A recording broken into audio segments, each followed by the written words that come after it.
প্রিয় লিসেনার্স, আপনাদের মনে আছে যে সৌমিত্রের পাঠানো একটি ঘটনা পিশাচ পক্ষী, এই ঘটনাটি আমরা এবারের উইন্টার হরর কার্নিভালে প্রচার করেছিলার। ঘটনাটি সৌমিত্র রয় সংগ্রহ করেছিলেন সোহেল ভাইয়ের কাছ থেকে। সোহেল ভাই উনি পেশায় একজন ভ্যান চালক। সৌমিত্র রয় যখন তার নানা বাড়িতে গিয়েছিলেন তখন সেখান থেকে ঘটনাটি সংগ্রহ করেছিলেন। এবারে যে ঘটনাটি শেয়ার করব, এই ঘটনাটিও কিন্তু এই সোহেল ভাইয়ের কাছ থেকেই উনি পেয়েছেন। কিছুদিন আগে সৌমিত্র রয় যখন তার নানা বাড়িতে যান, যেটি ফরিদপুর জেলার মধুখালী উপজেলার সীতারামপুর ইউনিয়নের নওপাড়া গ্রামে, তো সেখানে যখন গিয়েছেন, সেখানে যাওয়ার পর তো ওনার যে আত্মীয় স্বজন আছে ওদের সাথে একটু ঘোরাঘুরি করেন। ওখানে তো আসলে ঘোরাঘুরি করার মতো ওরকম জায়গা নাই, তবে ওখানে যে একটা নদী রয়েছে মধুমতি নদী, এই মধুমতি নদীটা ট্রলার যোগে পার হওয়ার পর ওপাশে কিন্তু বেশ কয়েকটা জায়গা রয়েছে। তারাপুর আছে, বাবুখালী আছে, মোহাম্মদপুর আছে। তো বাবুখালী নামক যে জায়গাটা আছে ওখানে একটা বাজার রয়েছে। ওই বাজারে বেশ কিছু মুখরোচক খাবার পাওয়া যায়। এর মধ্যে একটি হচ্ছে খাসির মাংস দিয়ে একটা স্পেশাল মোগলাই। সৌমিত্র রয় কি করেন, নানা বাড়িতে গেলে এই জিনিসটা মিস করতে কখনোই চান না।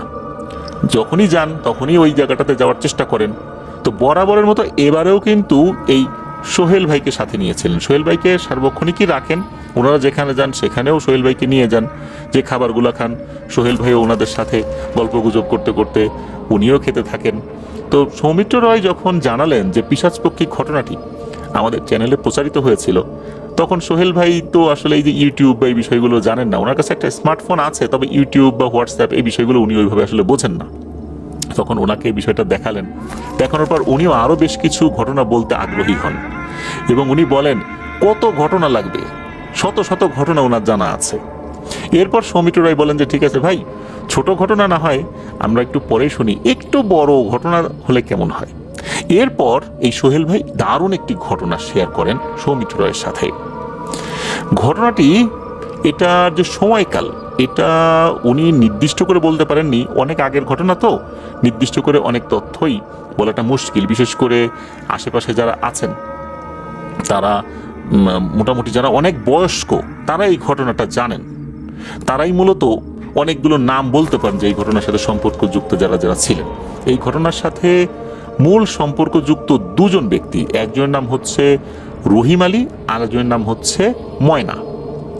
এই যে রহিম আলী উনি একজন দিনমজুর ছিলেন। ওনার প্রথম সন্তান ময়না যখন জন্মগ্রহণ করার কয়েক বছরের মাথায় অসুস্থতাজনিত কারণে এই রহিম আলীর স্ত্রী আল্লাহর ডাকে সাড়া দিয়ে চলে যান। মেয়ের অযত্ন হবে, সৎ মায়ের ঘরে মেয়ে ভালো থাকবে না, এই চিন্তা করে রহিম আলী আর বিয়ে শাদী করেননি। নিজের মেয়েকে অনেক কষ্টে বড় করছিলেন। তো এইভাবে যেতে যেতে মেয়ের বয়স প্রায় 14-15 হয়ে গেছে, এমন একটা সময় হয়ে গেছে। তো মেয়েটা খুবই ভালো, যথেষ্ট ভদ্র নম্র। আর রহিম আলীর বেশ কয়েকটা গরু ছাগল ছিল। মেয়েটা কি করতো, এই গরু ছাগলগুলো দেখাশোনা করতো, আর ঘরে তো কিছু হাঁস মুরগি থাকেই, সেগুলো দেখাশোনা করতো। আর রহিম আলী উনি যে দিনমজুর ছিলেন, ওনার ওরকম জমি জমা কিছুই ছিল না, শুধু ভিটে মাটি ছাড়া উনি দিনমজুর এই পেশাতেই নিয়োজিত রেখেছিলেন নিজেকে। একদিন হয় কি, এই ময়না সে সকালবেলা যখন এই গরু ছাগল নিয়ে বাইরে বেরিয়েছে, দুপুরবেলা তো সে বাবার জন্য খাবার দাবার রান্না করে রাখে। আর উনি যে দিনমজুরে কাজ করেন ওই গ্রামেই আশেপাশেই করেন, যাতে করে দুপুরবেলা বাড়িতে খেতে আসতে পারেন। খুব বেশি দূরে যেতে পারেন না, কারণ মেয়ে তার বাড়িতে একা, এই জন্য উনি দূরে যান না, একদম কাছাকাছি থাকেন যাতে মেয়ের খোঁজ খবর নিতে পারেন। উনি দুপুরবেলা বাড়িতে এসেছেন, এসে দেখেন যে ময়না নাই। ময়না কোথায় গেল, খোঁজাখুঁজি হচ্ছে। আশেপাশে যারা প্রতিবেশী আছেন তাদেরকে জিজ্ঞেস করা হলে বলে যে আরে দেখো, মেয়েটা হয়তোবা গরু ছাগল নিয়ে গেছে, কোথায় বসে আছে, এই জন্য হয়তোবা আসতে পারেনি। ও কিছু না, তুমি আসো আমাদের বাসায় খাওয়া দাওয়া করে নাও। তো প্রতিবেশীর বাসায় উনি খাওয়া দাওয়া করে আবার চলে গেছেন। বিকালে যখন আসছেন তখনও দেখে ময়না ফেরত আসেনি। আশেপাশে উনি খোঁজ খবর নিলেন, ময়নার কোনো তথ্য পাওয়া যায় না। এরপর সন্ধ্যা গড়িয়ে রাত নেমে আসে, ময়না বাড়িতে ফেরত আসে না। দেখা গেল যে গরু ছাগলগুলো ছিল, এই গরু ছাগলগুলো বাড়িতে ফেরত এসেছে। কেননা গ্রামে যদি কেউ দেখে যে মাঠের মধ্যে গরু ছাগল বাঁধা আছে কিন্তু মালিক নিতে আসেনি, অথচ রাত হয়ে গেছে, তখন কেউ কেউ কি করেন, ওই গরু ছাগলের গলার সাথে যে দড়িটা থাকে, এই দড়ির সাথে যে খুঁটি বাঁধা থাকে, অনেকে খুঁটা বলে, মাটির সাথে পুঁতে দেয়া থাকে, এটা তুলে দেন। তখন ওই গরু ছাগল কি করে, তারা একা একাই মালিকের বাড়িতে ফেরত চলে আসে। রহিম আলী দেখলেন যে এই গরু ছাগলগুলো ফেরত এসেছে, কিন্তু ময়না আসেনি। উনি বুঝতে পারলেন যে নিশ্চয়ই কোনো মানুষ এই গরু ছাগলের খুঁটাটা তুলে দিয়েছে, এই জন্য গরু ছাগল চলে এসেছে। এটা ওনারা অনেকে এটা করেন। ময়না কোথায় গেল? ওনার তো খুব চিন্তা শুরু হয়ে যায়। আশেপাশে মানুষদেরকে উনি বলতে থাকেন, তারাও খোঁজাখুঁজি করে।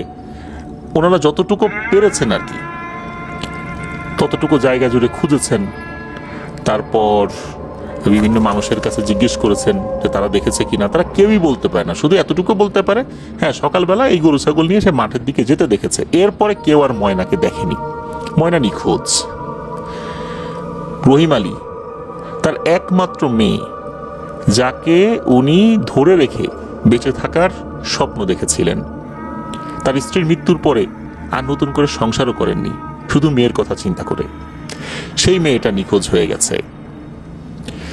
এদিকে গ্রামের কিছু দুষ্টু লোকজন ময়নাকে নিয়ে অনেক আজে বাজে কথা বলতে শুরু করলো। আর দেখো কোন ছেলের সাথে সম্পর্ক আছে, ভেগে চলে গেছে, এই ধরনের বিভিন্ন ধরনের কথা। এই কথাগুলোই আরো একদম মানসিকভাবে ভেঙে পড়েন রহিম আলী। কিছু মানুষ তাকে সান্ত্বনা দিচ্ছে যে না, ময়না এরকম কোনো কাজ করবে না, কি করা যায়, সে কি পানিতে ডুবে গেছে। এই চিন্তা করে আশেপাশের বেশ কয়েকটা পুকুরে কিন্তু জালও ফেলা হয়েছিল, কিন্তু ময়নাকে পাওয়া যায়নি। চিন্তা করা হলো যে ময়না যদি পানির নিচে চলেও গিয়ে থাকে, তাহলে তো ডেড বডি অন্তত ভেসে উঠবে। এরপরও 5-6 দিন চলে যায়, ময়নার ডেড বডিও আর ভেসে ওঠে না। এদিকে ময়নার এই অবস্থা। রহিম আলী এতটাই মানসিকভাবে ভেঙে পড়েছিলেন, আস্তে আস্তে উনি শারীরিকভাবে অসুস্থ হয়ে পড়েন। প্রচন্ড জ্বর আসে, টানা কয়েকদিন জ্বর। আশেপাশে যে প্রতিবেশীরা ছিলেন তারাই রহিম আলীকে খাবার দাবার দিচ্ছিলেন। প্রচন্ড জ্বর। একদিন রাতের বেলা হঠাৎ গভীর রাত্রে রহিম আলী চিৎকার চেঁচামেচি শুরু করেছেন। আশেপাশের প্রতিবেশীরা চলে আসে, কি হয়েছে। তখনও কিন্তু রহিম আলীর প্রচন্ড জ্বর। তখন রহিম আলী বলছেন, আমি তো ময়নাকে দেখছি। ময়নাকে দেখছো কিভাবে? তখন রহিম আলী বলছেন যে উনি স্বপ্নে দেখেছেন ময়নাকে। পাশে একটা বাঁশঝাড় রয়েছে, এই বাঁশঝাড়ের ওখানে উনি ময়নাকে দেখেছেন, একটা সাদা শাড়ি পরা, কিন্তু তার সমস্ত শরীর জুড়ে অনেক স্বর্ণের গহনা, যেগুলো চকচক চকচক করছে। উনি জাস্ট এতটুকুই দেখেছেন। এরপর লোকজন বলা শুরু করলো, আরে বাবা রে, তোমার জ্বর আসছে, ঘুমের ঘোরে মেয়ের চিন্তায় কি সব দেখো, এগুলো সব মনের ভুল, দুঃস্বপ্ন দেখেছ। কিন্তু রহিম আলী বলে, না না, আসলে এটা স্বপ্ন না, এটা একদম বাস্তবের মতো মনে হয়েছে আমার কাছে, এটা স্বপ্ন না, আমি ময়নাকে দেখছি, ময়না বেঁচে আছে, ময়না আশেপাশেই আছে। কিন্তু তার কথা কেউ বিশ্বাস করে না, কেননা আসলে উনি শারীরিকভাবে অসুস্থ ছিলেন, আর মানসিকভাবে তো বিপর্যস্ত অবশ্যই ছিলেন। এই কারণে হয়তো এরকম বলছেন, লোকজন এরকমই মনে করে। এরপরে কেটে যায় 1-2 দিন। হঠাৎ একদিন সকালবেলা রহিম আলীকে আর খুঁজে পাওয়া যায় না। সে তো ঘরেই ছিল, কোথায় যেন চলে গেল। নাই তো নাই। কয়েকজন লোক অবশ্য একটু খুঁজেছিল, কিন্তু কে তাকে আর খুঁজবে, তার তো কোনো আত্মীয় স্বজন ছিল না। কেননা রহিম আলী আসলে কোন এলাকা থেকে এসেছিলেন এটা বলা যায় না। উনি ওই এলাকার আসলে মূল লোক ছিলেন না, মানে আদি নিবাস তার এখানে ছিল না, সে অন্য কোনো একটা এলাকা থেকে আসছিলেন আর কি, যার কারণে তার কোনো আত্মীয় স্বজন ওখানে ছিল না। তাকে নিয়ে ভাবনা চিন্তা করার মতো লোক ওখানে কমই ছিল। আর ওই গ্রামের লোকজন সবাই খেটে খাওয়া মানুষ, এত কাজ ফেলে তো তাকে খোঁজা কারো পক্ষে আসলে ওভাবে সম্ভব না। মানুষজন 1-2 দিন একটু চেষ্টা করেছিল, এরপর তাদের কথা ভুলেই যায়। এইভাবে পার হয়ে যায় কয়েক বছর। ওই গ্রামের একজন ব্যক্তি, যার নাম হচ্ছে আকবর মিয়া। এই আকবর মিয়া সুঠামদেহী, বেশ সাহসী একজন মানুষ, রাত বিরেতে ঘুরে বেড়ায়, খুব ড্যাম কেয়ার টাইপের একজন লোক আর কি। বয়স তার 25-26 হবে। সে আবার এরকম যে সে বিশ্বাস করে জিন ভূত আছে, তবে সে কখনো দেখেনি। আছে না আমাদের মধ্যে অনেক ব্যক্তি এরকম থাকে না, যে সে বলে যে হ্যাঁ পবিত্র কোরআনে আছে, হাদিসে আছে, জিনের কথা বিশ্বাস করি, কিন্তু আমি তো কখনো দেখি নাই, আমার সাথে তো এরকম কোনো কিছু হয়নি। এরকম কথা কিন্তু অনেকে বলে। উনি হচ্ছেন ওই ওই টাইপের লোক আর কি, যে কখনো দেখেনি কিন্তু বিশ্বাস করে আর কি, এরকম। এই আকবর মিয়া দিনে রাত্রে বিভিন্ন সময় বিভিন্ন জায়গায় ঘুরে বেড়াতো, তার সাথে কোনো ভয়ের ঘটনা কখনোই ঘটেনি। তো আকবর মিয়া উনি কি করেছেন, উনি দিনের বেলাতে ওনার বাসা থেকে কিছুটা দূরে একটা বাঁশঝাড় রয়েছে, ওই বাঁশঝাড়ে গিয়েছেন বাঁশ কাটতে। বাড়িতে হয়তো বা কোনো একটা কাজ ছিল, তো এই বাঁশঝাড়ের ওরকম কোনো মালিকানা ছিল না, ওইটা যে কোনো নির্দিষ্ট মালিকের এটা আসলে বলা মুশকিল, ওটা সবাই ওখান থেকে বাঁশ টাশ কেটে নিয়ে যেত। তো উনিও গেছেন একটা বড় দা হাতে নিয়ে বাঁশ কাটতে। তো উনি গিয়ে বাঁশ কাটা শুরু করেছেন। বাঁশ কাটতে কাটতে যখন একটা বাঁশ পড়ে গেছে, তো পড়ে যাওয়ার পর ওই বাঁশ ধরে উনি টানাটানি করছেন। মনে হচ্ছে বাঁশের মাথায় যে কুঞ্চিগুলো আছে, এই কুঞ্চিগুলো অন্য কোনো বাঁশের কুঞ্চির সাথে বেঁধে টেঁধে গেছে বা কোনো একটা জায়গায় আটকে গেছে। তো উনি যখন টানাটানি করে ছুটাতে পারছিলেন না, চিন্তা করেন দাটা নিয়ে ওই কুঞ্চিগুলো একটু কেটে এই জিনিসগুলো সাফ করলে বাঁশটা অনায়াসে উনি টান দিয়ে বের করতে পারবেন আর কি। তো উনি যখন এক সাইড থেকে কাটতে কাটতে কাটতে কাটতে মাথার দিকে আস্তে আস্তে চলে যাচ্ছেন, হঠাৎ করে মনে হলো যে উনি একটা শাড়ি জাতীয় বা কাপড় জাতীয় কিছু দেখতে পাচ্ছেন, একটা কাপড় আর কি, বা শাড়ি কিনা এটা উনি আসলে ওইভাবে বলতে পারেন নাই, বা বললেও এই তথ্য পাওয়া যায় নাই। তো উনি দেখেন একটা কাপড়। উনি চিন্তা করলেন যে এই কাপড়টা কার রে এইখানে পড়ে আছে, কিসের কাপড়? কাপড়টা ওনার পরিচিতই লাগছে, মনে হচ্ছে এই কাপড়টা পরা অবস্থায় উনি কাউকে দেখেছেন, তবে এটা যে কোনো মহিলা মানুষের কাপড় এটা উনি বুঝতে পেরেছেন। তখন উনি কি করেছেন, কাপড় ধরে টানাটানি শুরু করেছেন, যে কাপড়টা আসলে মাটির নিচে অনেকটা ঢুকে আছে আর কি। থাকে না যে কিছু কাপড় যদি মাটিতে চাপা দেওয়া হয়, ওই কাপড়ের অংশ বিশেষ যদি আবার মাটির বাইরে থাকে, যদি আমরা সেই কাপড় ধরে টান দিই, তখন কিন্তু বোঝা যায় যে এই কাপড়ের অন্য একটা পার্ট মাটির ভেতরে, তখন কিন্তু সহজে উঠতে চায় না। উনি ওই কাপড়টা ধরে কি মনে করে টানাটানি শুরু করেছেন। তো টানছেন কাপড়টা আর উঠছে না। এইভাবে টানাটানির এক পর্যায়ে হয় কি, ওই কাপড়টা ছিঁড়ে যায়। তো ছিঁড়ে গেলে উনি ওইটা আবার মাটির উপরে ছুঁড়ে ফেলে বাঁশটা আবার বের করার উপযোগী করে ওই বাঁশ নিয়ে বাড়িতে চলে গেছেন। এটা নিয়ে কিন্তু ওনার কোনো মাথা ব্যথাই নেই, এটা নিয়ে উনি আর কোনো চিন্তাও করেন নাই। ওই রাত্রে উনি একটা ভয়ঙ্কর স্বপ্ন দেখেন। স্বপ্নে দেখেন যে ওই কাপড়, যে কাপড়টা ধরে টানাটানি করেছিলেন, ওই কাপড় পরা একটা মেয়ে ঘোমটা দিয়ে তার কাছে এসেছে। এসে বলছে, ধন সম্পদের এত কাছে এসে চলে গেলি আকবর মিয়া? আকবর মিয়া বলে, কি ব্যাপার, কি বলে ধন সম্পদের কাছে এসে মানে? তখন বলে, তুমি কি বলো, আমি তো বুঝতে পারছি না। তখন বলে, আরে এখানে তো গুপ্তধন আছে রে, আর একটু খোঁড়াখুড়ি করলেই তো গুপ্তধনটা পেয়ে যেতি, আর একটু খুঁড়তি, এখানে গুপ্তধন আছে, আয় নিয়ে যা, পূর্ণিমা রাতে আসবি, কাউকে বলবি না, খবরদার, এই গুপ্তধন তোর, এই দেখ আমার শরীরে কত গহনা, এরকম আরো অনেক গহনা এখানে আছে, সব তোর, আয় নিয়ে যা। তো এরপর ওনার ঘুম ভেঙে যায়। উনি চিন্তা করে যে ধুর কি নাকি দেখলাম। এর কয়েকদিন পরে আবার উনি সেম স্বপ্নটা দেখেন, একদম সেম কথা, যে ধন সম্পদের এত কাছে এসে চলে যাবি, আয় আয় নিয়ে যা, কিন্তু কাউকে বলবি না, আর সে পূর্ণিমাতে এসে নিয়ে যাবি।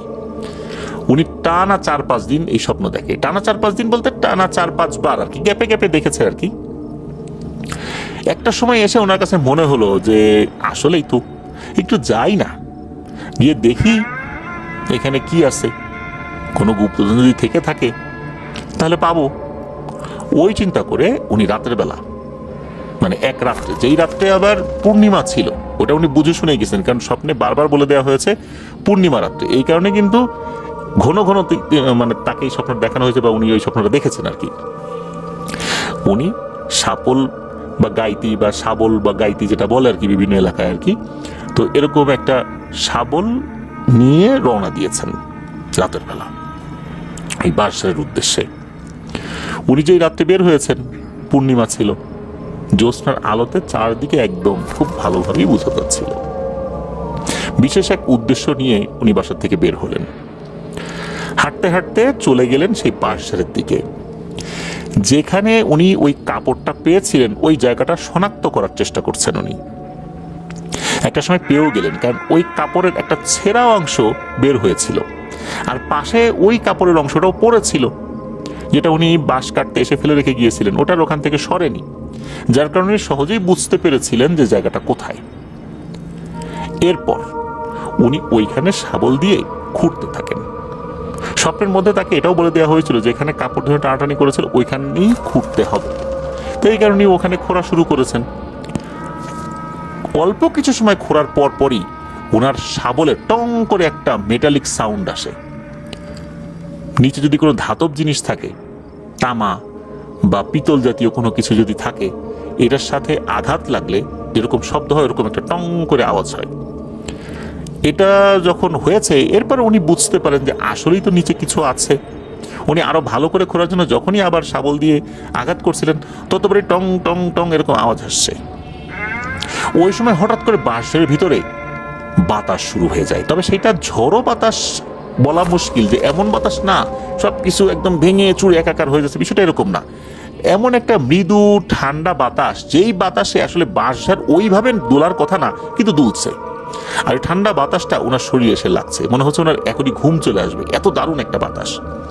ওই সময় উনি হঠাৎ করে নুপুর পায়ে হাঁটলে যেরকম শব্দ হয় এরকম শব্দ, ঝনাত ঝনাত ঝনাত শব্দ উনি পাচ্ছিলেন। উনি এই শব্দ পাবার পর পাশে তাকান। প্রথম দিকে উনি কাউকে দেখতে পান না, এরপর বুঝতে পারলেন যে শব্দটা ওনার দিকেই আস্তে আস্তে চলে আসছে।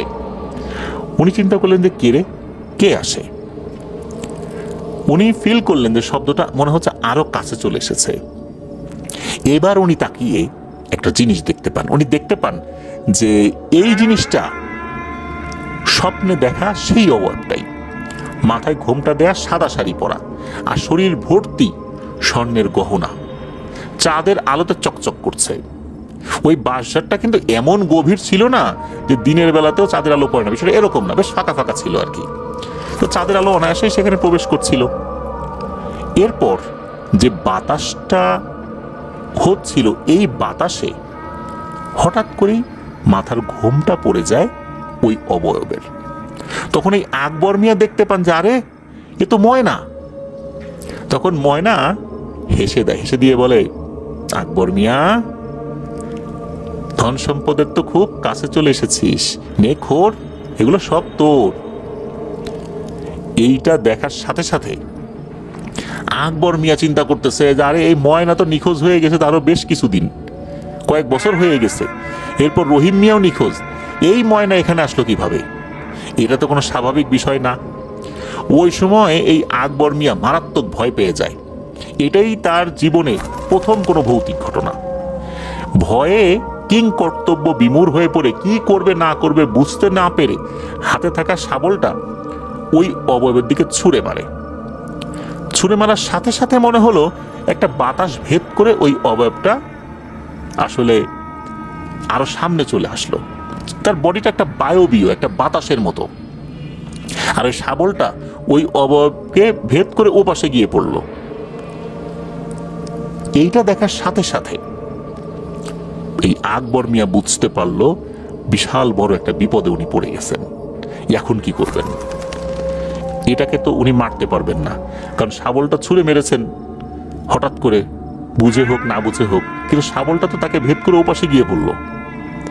এটাকে তো কোনোভাবেই উনি মারতে পারবেন না, বা এর সাথে যুদ্ধ করতে যাওয়াটা বড় ধরনের একটা বোকামি হবে।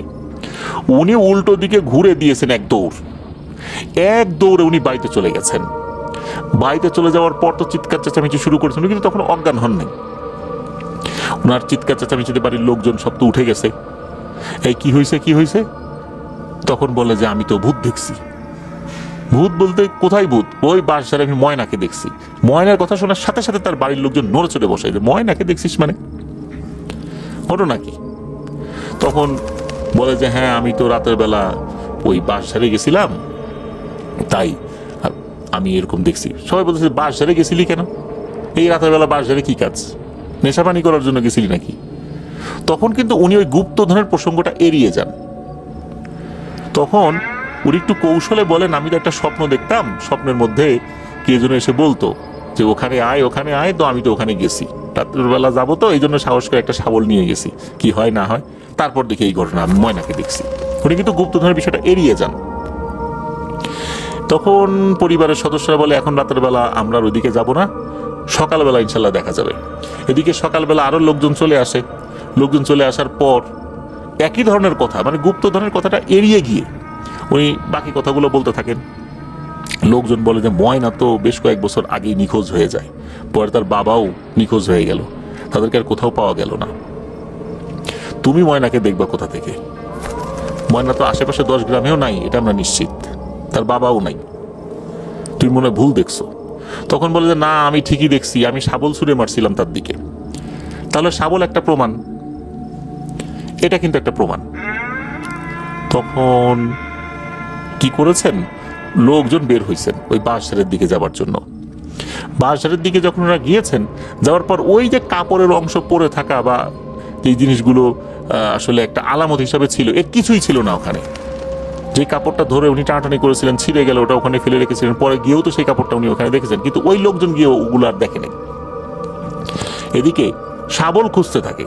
ওই বাঁশঝাড় থেকে কিছুটা দূরে একটা বাজার রয়েছে, তো ওনারা খুঁজতে খুঁজতে ওই দিকে চলে গিয়েছেন। যাওয়ার পরে বাজারের একটা জায়গায় ওই শাবলটা পড়ে থাকতে দেখেন। তখন লোকজন বলে যে সে বলেছিল যে বাঁশঝাড়ের ওখানে সে গিয়েছিল, সেখানে শাবল ছুঁড়ে মেরেছে। সে যদি সর্বশক্তি দিয়েও ছুঁড়ে মারে, তারপরও তো এই বাজার পর্যন্ত আসার কথা নাই শাবলটা। হ্যাঁ এটা সত্য, সে রাতের বেলা বাইরে বেরিয়েছিল। শাবলটা এখানে কিভাবে আসলো? তারা শাবলটা তুলে এবার বাড়িতে নিয়ে আসেন। এরপর আকবর মিয়াকে বলেন এই ঘটনা। এরপর গ্রামের একজন কবিরাজকে ডাকা হয়। এই কবিরাজ হচ্ছে সেই কবিরাজ যেই কবিরাজের কাছে এই রহিম মিয়াও গিয়েছিল ময়না নিখোঁজ হওয়ার পরে। কিন্তু এই কবিরাজ অনেক চেষ্টা করেও কোনো হদিস বার করতে পারেন নাই যে ময়না আসলে কি হয়েছিল, সে কি জীবিত আছে না মারা গেছে, তাকে জিনে নিয়ে গেছে নাকি সে মানুষ দ্বারা অপহৃত হয়েছে, এটাও কিছু বলতে পারে না। তো কবিরাজকে যখন আনা হয়, কবিরাজ আসেন, আসার পরে বলেন যে এই ঘটনা তো রহিম মিয়াও তো আমার কাছে আসছিল, আমি তো ময়নার কোনো খোঁজ খবর করতে পারিনি। আমার জীবনে এইটাই একটা বড় ব্যর্থতা, প্রথমবারের মতো আমি কোনো মানুষের কোনো তথ্য অনুসন্ধান করতে পারিনি। যদি মারাও গিয়ে থাকে তারপরও তার জিনেরা তথ্য দেয় যে হ্যাঁ সে মারা গেছে, জিনে নিয়ে গিয়ে থাকলেও তার জিনেরা তথ্য দিতে পারে। কিন্তু এই একটা ব্যতিক্রম ঘটনা যে ময়নার সাথে আসলে কি হয়েছিল কোনো তথ্য পাওয়া যায়নি। এখন সেই ময়নার প্রসঙ্গই আবার চলে আসছে। উনি আবার খোঁজ খবর নেওয়ার চেষ্টা করেন যে ওখানে আসলে কিছু আছে কিনা। তার জিনেরা কোনো ধরনের তথ্য দিতে পারে না ওই বাজারে আসলে কোনো ঘটনাই ঘটেছিল কিনা। তার জিনেরা বলে যে আশেপাশে যে জিনরা আছে তারা নাকি রাতের বেলা কিছুই দেখেনি, এমনকি আকবর মিয়ার আসা যাওয়াও দেখেনি। তবে হ্যাঁ, আকবর মিয়ার চিৎকার শুনেছে, এতটুকুই। তারা এর বাইরে কিছুই বলতে পারে না। আর অন্য কোনো অশরীরীকে জিনেরাও দেখেনি। কবিরাজ তো অবাক হয়ে যায় যে এই কি ধরনের একটা বিষয়, তার কোনো তথ্যই পাওয়া যায় না, কি এক ভয়ঙ্কর মায়াজাল। তখন ওই কবিরাজ বলেন যে আসলে পৃথিবীতে অনেক রহস্যময় ব্যাপার থাকে, যেই রহস্যের ভেদ আল্লাহ ছাড়া কেউ করতে পারেন না। জিনেদের মধ্যে এমন শক্তিশালী অনেক প্রজাতি রয়েছে যারা এমন এক মায়াজাল সৃষ্টি করতে পারে যেগুলো জিনেরাও ভেদ করতে পারে না। হতে পারে এটা এমন কিছু। এরকম কথাবার্তা যখন বলে তখন গ্রামের লোকজন বলে ধুর মিয়া, এসব ভাওতাবাজি বাদ দেন, আপনি পারবেন না বললেই তো হয়, জানেন না বললেই তো হয়। এখন এই সমস্ত কথাবার্তা বলতেছেন যাতে করে আমরা এটা বিশ্বাস করি, বিশ্বাস করে আবার আপনার কাছে যাই, আপনার ব্যবসা বাণিজ্য চলতে থাকুক। পারেন না বললেই তো হয়, এত ঘুরায় বেসায় কথা বলার দরকার আছে কোনো? কবিরাজ আসলে মানুষকে বোঝাতে সক্ষম হন না। মানুষ মনে করেন যে কবিরাজ নিজের একটা ব্যর্থতা ঢাকার জন্য এই ধরনের কথা বলতেছেন। তখন উপস্থিত কয়েকজন বলেন যে এই কবিরাজকে দিয়ে কাম হবে না, আর একজন লোক আছে, তার কাছে যেতে হবে। গ্রামীণ ভাষায় তাদেরকে কেউ কেউ কিন্তু ফকিরও বলে থাকেন, বেশ বয়স্ক একজন ফকির। সেই ফকিরকে ডেকে আনা হয়। তো সেই ফকিরকে যখন ডেকে আনা হয় তো ফকির এসেও কিন্তু সেম ঘটনা, সে কিছুই বলতে পারেন না, শুধু এই আকবর মিয়াকে ঝাড়ফুঁক করে দিয়ে যান এবং বলে দেন যে সন্ধ্যার পর যেন আকবর মিয়া বাড়ির বাইরে বের না হয়, এতটুকুই, এর বাইরে আর কিছু না। তো এই ধরনের বিষয়গুলো যখন আকবর মিয়াকে পরামর্শ দেওয়া হয়, আকবর মিয়া সেগুলো মেনে চলছিলেন, কিন্তু সমস্যা বেঁধে গেল আর একটা। রাতের বেলা আকবর মিয়া স্বপ্নে ময়নাকে দেখতেন, ঠিক সেম রূপে, একটা সাদা শাড়ি পরা, শরীরে অনেক অলংকার রয়েছে। তার কাছে আসতো আর বলতো, আকবর মিয়া, ধন সম্পদটা তো নিতে পারলি না, এখন তো তোর জীবনটা আমি নিয়ে চলে যাব। এরকম স্বপ্নে এসে হুমকি দিত। আকবর মিয়া চিৎকার চেঁচামেচি করত। সুঠাম দেহি আকবর মিয়া অল্প কয়েকদিনের ভিতরেই একদম শুকিয়ে যায়, মনে হচ্ছে তার শরীরের ভিতরে থাকা সবকিছু কেউ শুষে নিয়ে যাচ্ছে, তার রক্ত শুষে নিয়ে যাচ্ছে, তার যে ভিতরের অর্গানগুলো রয়েছে সেই অর্গানগুলো থেকেও মনে হচ্ছে জীবনী শক্তি শুষে নিয়ে যাচ্ছে, এতটা শুকিয়ে যায় মাত্র 7-8 দিনের ব্যবধানে।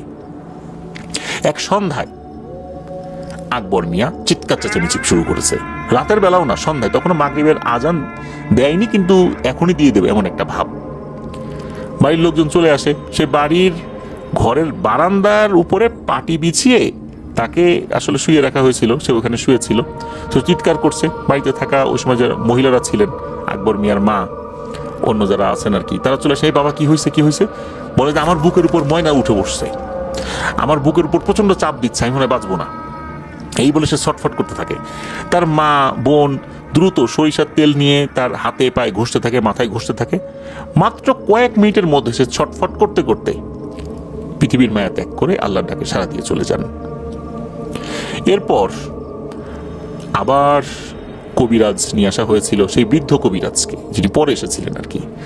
উনিও এটার কোনো সুরাহা দিতে পারেননি যে আসলে ঘটনাটা কি, ময়নার সাথে কি হয়েছিল, রহিম মিয়ার সাথে কি হলো, আর এই যে আকবর মিয়া যে মারা গেলেন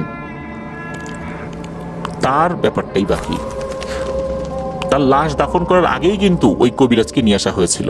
গ্রামের লোকদের আশা ছিল হয়তো বা কবিরাজ এসে ঝাড়ফুঁক করে কিছু একটা করতে পারবেন। অনেক সময় এরকম হয় যে হৃদস্পন্দন বন্ধ থাকে, এরকমই চিন্তা করেছিলেন। আসলে মা বাবার মন, তার নিশ্চয়ই তাদের সন্তানকে এভাবে কবরস্থ করতে চাইবেন না, শেষ চেষ্টা হিসাবে কোনো একটা ব্যবস্থা নিতে চেয়েছিলেন।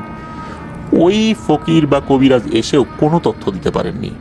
উনিও বলেছিলেন তার জীবনে এত বছর হয়ে গেছে, পারুক না পারুক কোনো না কোনো তথ্য বের করতে পেরেছেন, কিন্তু এই একটা জিনিস যেটার রহস্য কোনোভাবেই উনি বুঝতে পারলেন না। তখন গ্রামের লোকজন বুঝতে পারে যে আসলে আগের কবিরাজও ঠিকই বলেছিলেন, এটা এমন এক রহস্য যেটা ভেদ করা আসলে কোনোভাবেই সম্ভব নয়।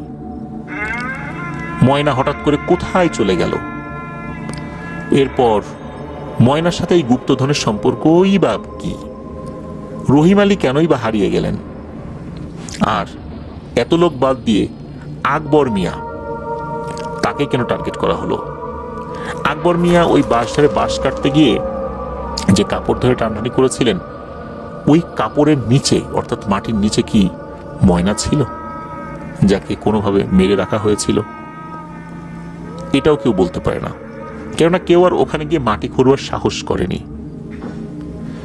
সবাই ভয় পেয়েছিল যদি কোনো রকম ভাবে ওখানে মাটি খুঁড়ে এই বিষয়টা যাচাই বাছাই করার সাহস করা হয়, তখন কিন্তু তাদের উপরও এই ময়নার অশরীরী এসে ভর করতে পারে, আকবর মিয়ার মতো পরিণতি হতে পারে।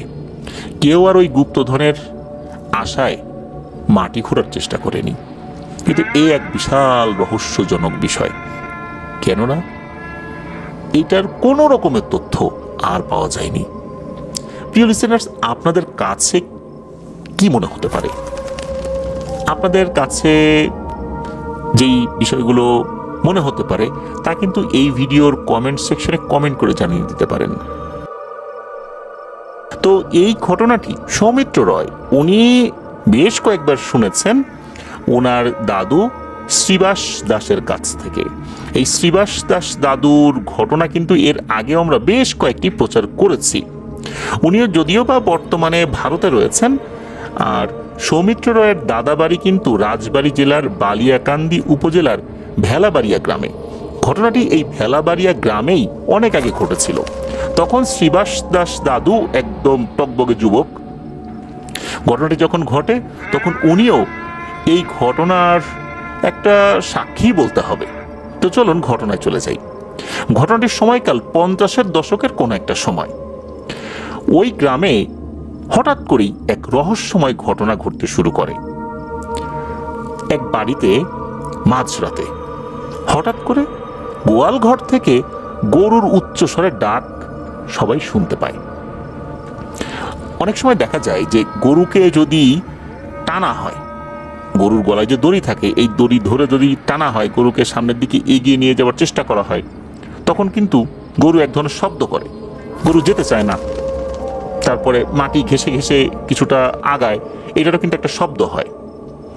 ওই সময় তো শীতকাল ছিল, দূর দূরান্তের হালকা শব্দগুলো খুব ভালোভাবেই শোনা যাচ্ছিল।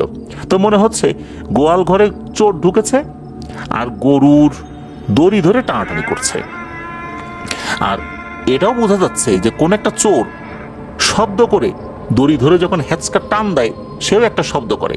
অনেক সময় দেখা যাচ্ছে যে আমরা যদি কোনো জিনিস ধরে সর্বশক্তি দিয়ে টান দিই, তখন কিন্তু আমাদের একটা শ্বাস প্রশ্বাসের ভারী আওয়াজ ভেসে আসে।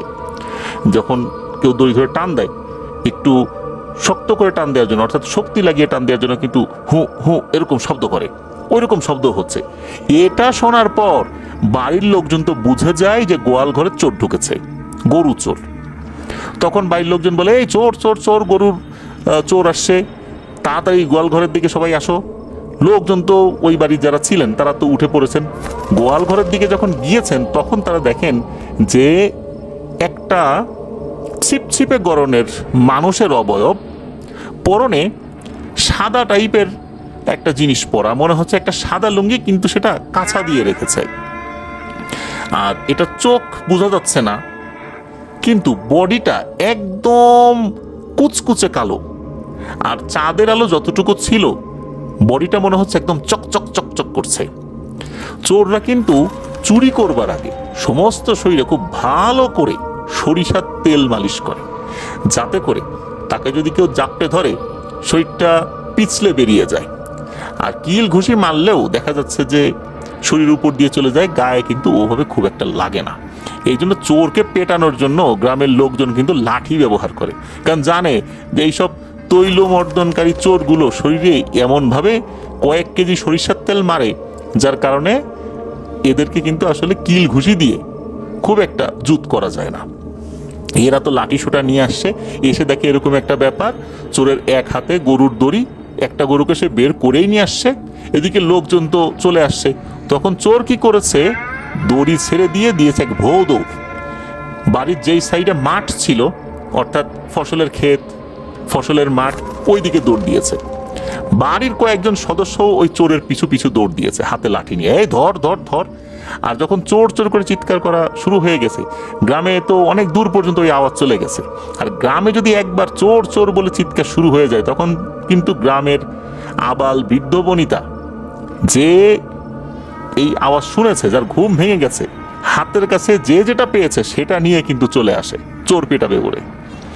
এখন চোর দিয়েছে দৌড়, তখন ঘটে এক অদ্ভুত ঘটনা। চোরের পিছু পিছু যারা দৌড় দিয়েছিল তারা এক রহস্যময় জিনিস দেখে এই চোর আসলে দৌড়াচ্ছে না বাতাসে ভেসে যাচ্ছে, এটা বোঝা বড় মুশকিল। মনে হচ্ছে সে উড়ে উড়ে চলে গেল, এক দৌড়ে কোথায় যে চলে গেল, নিমিষের মধ্যে মনে হচ্ছে যে কয়েক কিলোমিটার পাড়ি দিয়ে অন্ধকারের মধ্যে ভ্যানিশ হয়ে গেছে।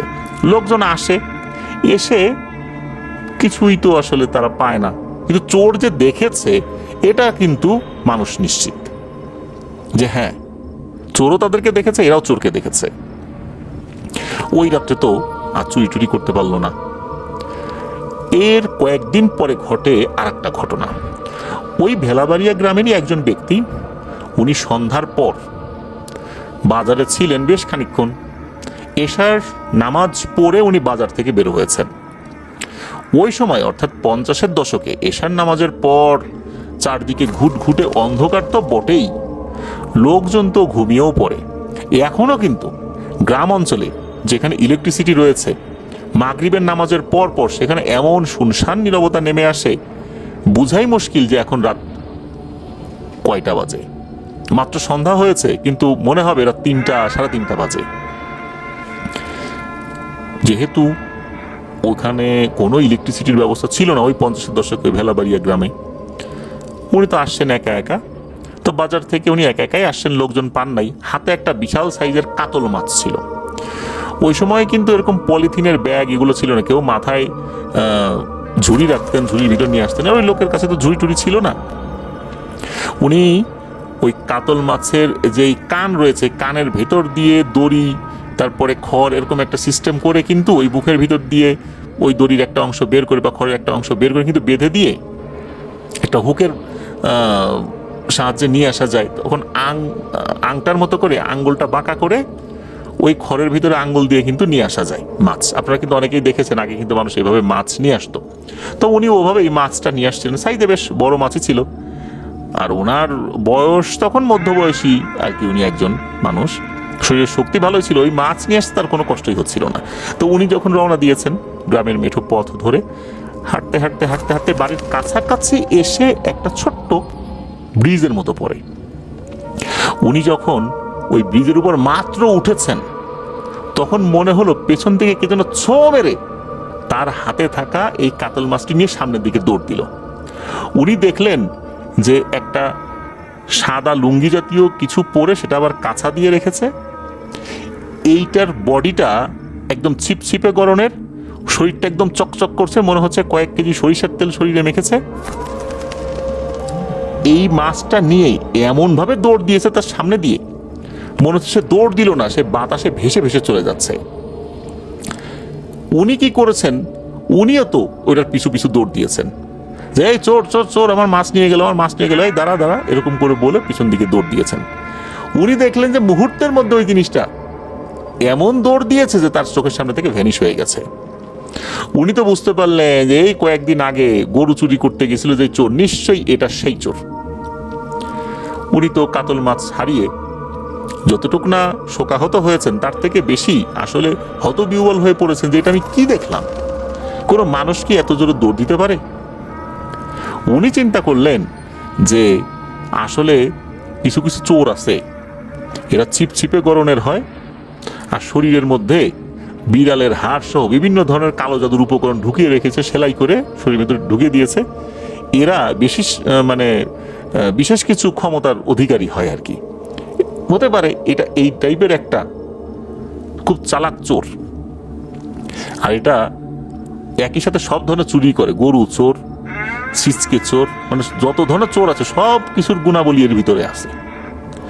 উনি তখন রাতের বেলা তো আর মানুষদেরকে ডাকাডাকি করেন নাই, বাড়িতে ফেরত আসেন। বাড়িতে এসে ঘটনা বললেন এবং বললেন যে পরের দিন গ্রামের লোকদেরকে নিয়ে উনি বসবেন।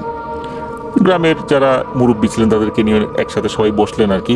বসার পরে এই বিষয়টা নিয়ে যখন আলোচনা হচ্ছিল, সবাই বললেন যে এ কেমন চোর, এইটাকে তো ধরতেই হবে। আর এভাবে আমাদের সবাইকে বোকা বানিয়ে চোখের সামনে দিয়ে হাওয়া হয়ে যাচ্ছে, এটা তো হতে পারে না। আর লোক সংখ্যা বাড়াতে হবে, আমাদেরকে পাহারা দিতে হবে, আর পাহাড়ের লোক সংখ্যাও বাড়াতে হবে, যাতে করে সবার চোখ এড়িয়ে যেতে না পারে। তখন গ্রামের লোকজন পাহারার জন্য দল নির্ধারণ করলেন। তো পাহারা যখন দেয়া তারা শুরু করলেন, দেখা যাচ্ছে গ্রামের এ মাথা থেকে ও মাথা যখন তারা পাহারা দেন, তখন দেখা যায় যে না, ওরকম ঘটনা ঘটছে না। মাঝখানে বেশ কিছুদিন বন্ধ ছিল।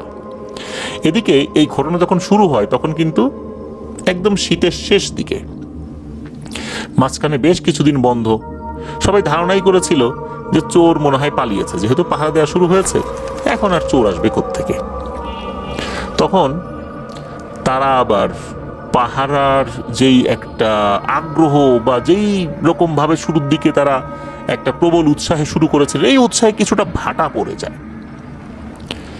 এদিকে দেখতে দেখতে গরমকাল চলে আসে, আম পেকে যাচ্ছে।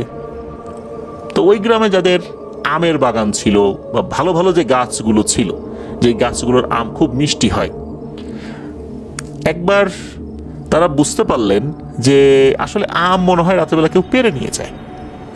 একবার না, বেশ কয়েকবার তারা এই বিষয়টা লক্ষ্য করলেন।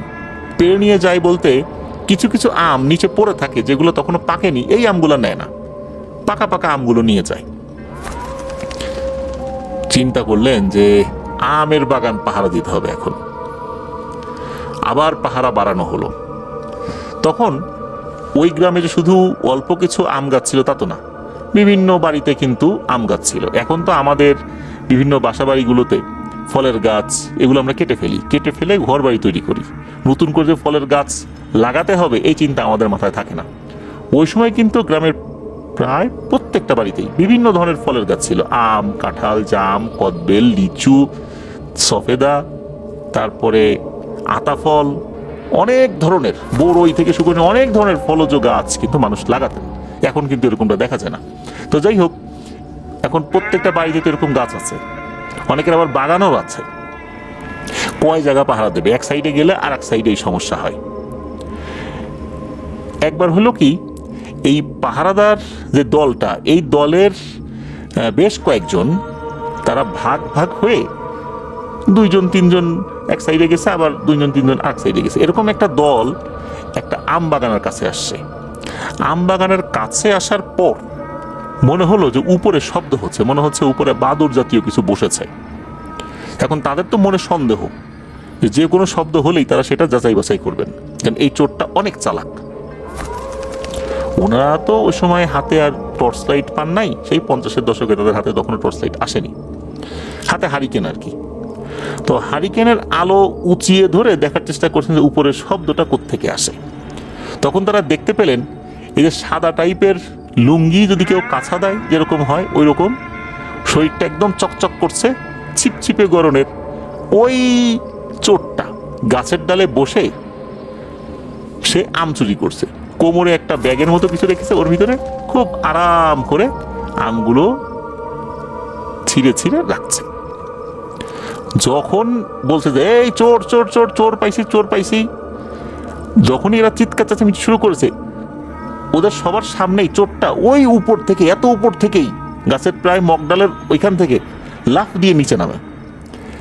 একটা মানুষ এত উপর থেকে এক লাফে নিচে নেমে গেল। আর নিচে নামার পর সে ঠায় দাঁড়িয়ে রইল। 1 সেকেন্ড এদের সাথে চোখাচোখি হলো মনে হয়, কিন্তু তার চেহারাটা ভালো করে বুঝতে পারেনি। একদম কুচকুচে কালো, মনে হচ্ছে চোখের যে রং এটাও কালো, চোখ সাদাও না, চোখও কালো। সে কি করলো, একটু মুচকি হেসে দিল। মুচকি হাসার পর তার সামনের দিকে দাঁতগুলো মনে হলো একটু বেরিয়ে গেল, তবে দাঁতগুলো সাদা ছিল না, দাঁতগুলো মনে হলো কালো। এরপর সে কি করলো, এমন এক ভো দৌড় দিয়েছে, চোখের সামনে মিলিয়ে গেল। এক দৌড়ে কোন দিকে তো চলে গেল, এরা কিছু বুঝে ওঠার আগে বা এরা দৌড় দেওয়ার আগেই এই জিনিসটা ভ্যানিশ। তো একদম চোখের সামনে দেখেও চোরটাকে ধরতে পারলো না। তারা চিন্তা করলো যে এত উপর থেকে এই জিনিসটা যে লাফ দিল, লাফ দেওয়ার পরেও দিব্যি দাঁড়িয়ে থাকলো, তারপর আমাদের দিকে তাকালো, আবার চলেও গেল।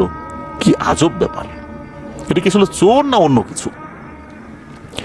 এরকম ঘটনা, বিশেষ করে আম চুরির ঘটনা প্রতিনিয়ত ঘটতে থাকলো। এক পাশে পাহারা দেয় তো আর এক পাশে আম চুরি হয়। ওই বাড়ির লোকজন টের পায় যে কিছু একটা হচ্ছে এখানে। তারা যখন ওই দিকটাতে যায় তখন তাদের সামনে এভাবে লাফ দিয়ে এক দৌড়ে মিলিয়ে যায়। এই আজব চোর, এই চোরের উৎপাতে গ্রামবাসী তো অতিষ্ঠ হয়ে গেছে যে একে তো ধরতেই হবে। গ্রামবাসী আবার এক জায়গায় বসে, তখন চিন্তা করে যে প্রত্যেকের বাড়ি থেকে কমপক্ষে একজন লোক লাগবেই, আর যদি বেশি কেউ আসতে পারে ভালো, যে বাড়িতে পুরুষ সদস্য বেশি আছে তারা বেশি করে আসবে, লাঠিসোঁটা নিয়ে আসবে, সাথে আলো নিয়ে আসবে, চোর ধরতে হবে যে কোনো মূল্যে। এর উপদ্রব তো মারাত্মকভাবে বেড়ে গেছে। এদিকে তখন কয়েকশো লোক জমায়েত হয়ে গেছে। তারপরে কয়েকজন মুরব্বী আছেন যারা এই ধরনের পাহারা দেওয়াতে বেশ পটু ছিলেন, ছোটবেলাতে তারা পাহারা দিয়েছেন বা যুবক বয়সে পাহারা দিয়েছেন। তো ওনাদের বুদ্ধি বা বিবেচনা থেকে বেশ কিছু দলকে ভাগ করে দেন, কিভাবে কিভাবে পাহারা দিতে হবে এরকম ইনস্ট্রাকশন দিয়ে দিলেন। তো এর একটা দল, এই দলের মধ্যে একজন ব্যক্তি যার নাম হচ্ছে নরেন। এই যে নরেন, উনি ছিলেন তখন বেশ যুবক বয়সী, খুব সুঠাম দেহি, তাকে দেখলে কুস্তিগির বলে মনে হয়। কাউকে উনি মাথায় তুলে যদি আছাড় মারেন তার জীবিত থাকার সম্ভাবনা খুবই কম। আবার তাকে যে কেউ উঁচু করে মাথায় তুলবে এমন শক্ত সামর্থ্য লোক ওই গ্রামে আর একটাও ছিল না। নরেন তো বেশ সাহসী, সে চিন্তা করছে যে চোরকে যদি একবার পাই কিচ্ছু করব না, খালি ওকে জাপটে ধরে বুকের সাথে এমন চাপ দিব ওই সিপসিপে লিকলিকে চোরটার হাড় করে একদম মটমট মটমট করে ভেঙে যাবে। উনি তো এই চিন্তা করছেন। তো যাই হোক, এই যে নরেন উনি সহ আরো বেশ কয়েকজন পাহারা যখন দিচ্ছেন, তো এই যে নরেনের দলে যারা আছে এরা যখন পাহারা দিচ্ছে, পাহারা দিতে দিতে একটা আম গাছের কাছে চলে আসে। আম গাছের কাছে যখন চলে আসছে তখন ওই একটা আম গাছ থেকে একটা শব্দ আসছে। ওই শব্দের উৎস খুঁজতে গিয়ে তারা বুঝতে পারে ডালের উপর এই রহস্যময় চোরটা বসা। যখন তারা দেখছেন তখন তো ওই নরেন বলে ওঠে, পাইছি রে বেটা তোরে, আজকে তুই যাবি কই, বহুত জ্বালাইছিস রে, আজকে তোকে এমন উত্তম মধ্যম দেব না, হাড় গোড় একদম গুড়িয়ে দেব, নাম বেটা ডাল থেকে, নিচে আয় আয় বলছি। এরকম যখন বলছে তখন নরেন সহ অন্যদের সামনেই ওই চোরটা ডাল থেকে এক লাফ দিল, লাফ দিয়ে ঠায় তাদের সামনে দাঁড়িয়ে গেল। উপর থেকে কেউ যদি লাফ দেয়, লাফ দেওয়ার পরে কিন্তু মানুষের বডিটা একটু ঝুঁকে পড়ে, কিন্তু না, সে লাফ দিয়ে একদম ঠায় দাঁড়িয়ে রইল। 1-2 সেকেন্ড দেখলো এদেরকে, এরপর উল্টো দিকে ঘুরে চোর দিল এক দৌড়, দৌড় দিয়ে একটা ঝোপের দিকে চলে গেছে। ওই ঝোপের ওই পাশে আবার নদী ছিল বা এরকম খালের মতো কিছু একটা ছিল আর কি ওই সময়। তো ওই দিকটাতে যখন গিয়েছে, এদিকে এরাও কিন্তু পিছু পিছু দৌড় দিয়েছে। নরেন সবার আগে চলে গেছে, কারণ তার তো শারীরিক শক্তি বেশি, অন্যদের থেকে সে দৌড়েও বেশ পটু, তার বডিটা বেশ সুঠাম হলেও ছিপছিপে গণের লোকদের থেকেও সে দৌড়ে বেশ পটু, সে আগে চলে গেছে। এদিকে অন্যরা খুঁজছে হাতে হারিকেন নিয়ে। এর মধ্যে নরেন একটা জিনিস খেয়াল করে, সেটা হচ্ছে মনে হচ্ছে একটা জায়গায় কোনো কিছু নড়াচড়া বুঝতে পারছেন উনি। এই নরেন উনি পা টিপে টিপে টিপে টিপে আস্তে আস্তে ওইদিকে আগালেন। আগানোর পর দেখতে পেলেন এই চোরটা একটা জায়গায় ঘাপটি মেরে বসে আছে আর মাথাটা উঁচু করে আশেপাশে দেখার চেষ্টা করছে লোকজন কোথায় গেল।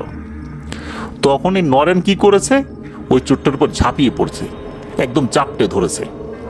যেই না চাপটে ধরেছে, আর তখন ও পাশে যারা খোঁজাখুঁজি করছে তারা ভয়ঙ্কর এক আর্তনাদ শুনতে পায়। আর এই আর্তনাদটা কার? এই নরেনের। নরেন বলছে, ওরে বাবা রে, মরে গেলাম রে, আমার হাড়গোড় ভেঙে গেল রে, কে কোথায় আসো রে, আমারে বাঁচাও। তো নরেনের এই কথা শোনার সাথে সাথে অন্যরা তো চলে আসে, এসে দেখে নরেন মাটিতে কাতরাচ্ছে। আর এই যে চোরের যেই অবয়বটা, এই অবয়বটা নরেনের পা ধরে এমন এক হেঁচকা টান দিয়েছে, ওই চোরটা যেভাবে দৌড়ায় ওই রকম ভাবে ওটার সাথে সাথেই এক টানে ওটাকে নিয়ে যাচ্ছে নদীর দিকে। এদিকে এই লোকজন তো দৌড়াচ্ছে, যারে নরেন নিয়ে যাচ্ছে। নরেনের মতো একটা ভারী লোক রে, এই ছিপছিপে গরনের এই তৈলাক্ত চোরটা যেভাবে টেনে নিয়ে যাচ্ছে, এরাও অবাক, ওরাও তো পিছু পিছু দৌড়াচ্ছে যে নরেনটা তো মেরে ফেলবে রে। তখন কি করেছে, নরেন কে টানতে টানতে কাদা পর্যন্ত নিয়ে এসে ওই চোরটা নাকি নরেনের দিকে জাস্ট একবার তাকালো, তাকিয়ে হেসে দিল, এরপর পানিতে ঝাঁপ দিল। ঝাঁপ দেওয়ার পর অন্য লোকজনও কিন্তু সেখানে চলে আসছে। তারা আশা করেছিল যে ঝাঁপ দেওয়ার পর হয়তো বা চোরটা দূরে হলেও মাথা ভাসাবে, যেহেতু পানিতে ঝাঁপ দিয়েছে, কতক্ষণে ডুব সাঁতার দেবে, কিন্তু না, চোরটাকে দেখা যায়নি। এদিকে নরেনের তো অবস্থা খারাপ, তাকে যখন এই হ্যাঁচকা টান দিয়েছে, ওই জঙ্গলের ভিতরে থাকা আরো বেশ কিছু ডাল লতা পাতার যে সমস্ত সুচালো অংশ, এগুলো শরীরে লেগে তো কেটে গিয়েছে। নরেনকে যখন জিজ্ঞেস করা হয় কি হয়েছে, নরেন বলে ভয়ঙ্কর এক ঘটনা। সে যখন ওই চোরটাকে জাপটে ধরেছে, চোরটা নাকি ছুটে যাওয়ার পরিবর্তে উল্টো ঘুরে তাকে জাপটে ধরেছে। মানে চোরটার শরীরটা একদম পিচ্ছিল, আর যখন নাকি তাকে জাপটে ধরেছে তার শরীরটা এমন আঠালো আর পিচ্ছিল, আর তার শরীর থেকে এমন দুর্গন্ধ বের হচ্ছিল যে তার বমি চলে আসার উপক্রম। চোরটা উল্টো দিকে ঘুরে তাকে জাপটে ধরে মাথায় তুলে মেরেছে এক আছাড়। আর তখনই মূলত এর 12টা বেজে গেছে। তারপর তো পা ধরে টেনে নিয়ে যাওয়া শুরু করেছে ওই খালের দিকে। আর তারপরে ঘটনা তো সবাই দেখেছে। এই যে নরেন, উনি কিন্তু দীর্ঘদিন চিকিৎসা করেছিলেন, দীর্ঘদিন, অনেক দিন উনি স্বাভাবিকভাবে চলাফেরা করতে পারেননি, কারণ তার মেরুদণ্ডের হাড় মারাত্মকভাবে ক্ষতিগ্রস্ত হয়েছিল। আর একটা ব্যাপার, এই ঘটনার পর ওই চোরটাকে আর কখনোই ওই এলাকায় দেখা যায়নি। অনেকেই বলেন এটা আসলে চোর ছিল না, এটা ছিল ভয়ঙ্কর পিশাচ টাইপের একটা জিন। কেউ কেউ বলেন এটা চোর ছিল, তবে এটা অন্য ধরনের একটা চোর, যে কালো জাদুতে খুবই পারদর্শী ছিল। সে বিশেষ সাধনার মাধ্যমে এই ক্ষমতা অর্জন করেছিল। তবে এটা জাস্ট মুখের কথাই, আসলে যে কি এটা এক রহস্যই রয়ে গেছে। এটাই ছিল এই অদ্ভুত চোরের ঘটনা। প্রিয় লিসেনার্স, আমিও ছোটবেলায় শুনেছি যে কিছু কিছু চোর আছে যারা নারকেল চুরি করে বা ডাব চুরি করে। এরা নাকি বানর বা এই টাইপের যে প্রাণীগুলো আছে এদের থেকে অনেক দ্রুত গতিতে গাছে উঠতে পারে। আর এরা নাকি ওই যেই তালের কাঁধি বা নারিকেলের কাঁধি বা সুপারির যে ডাল, এটাতে নাকি হাত দেওয়ার সাথে সাথে এইগুলো পুরোটা তাদের হাতে চলে আসে। আর এটা এক হাতে নিয়েই তারা আবার খুবই দ্রুত নেমে পড়তে পারে, কাটারও প্রয়োজন হয় না। এরাও কি একটা বিশেষ সাধনার মাধ্যমে, কালো জাদুর মাধ্যমে এই ক্ষমতাটা অর্জন করেছে। আর আমি এটাও শুনেছি এই ঘটনার মধ্যে যেমনটা এসেছে যে শরীরের মধ্যে বিভিন্ন ধরনের হাড় তারা সার্জারি করে, সার্জারি বলতে একদম অপারেশনের মতো যে করার জন্য যে হসপিটালে যেতে হবে বিষয়টা এরকম না, তারা বিশেষ একটা সাধনার মাধ্যমে শরীরটার একটা অংশ কেটে এর ভিতরে ওই হাড়টা ঢুকিয়ে দিয়ে আবার সেলাই করে দেয়। এটার মাধ্যমে তাদের বিশেষ এক ধরনের ভয়ঙ্কর কালো জাদুর শক্তি শরীরে চলে আসে। এরপর তারা অনেক ধরনের অপকর্ম করতে পারে। আবার এর ব্যতিক্রমও হতে পারে যে এটা আসলে চোরই ছিল না।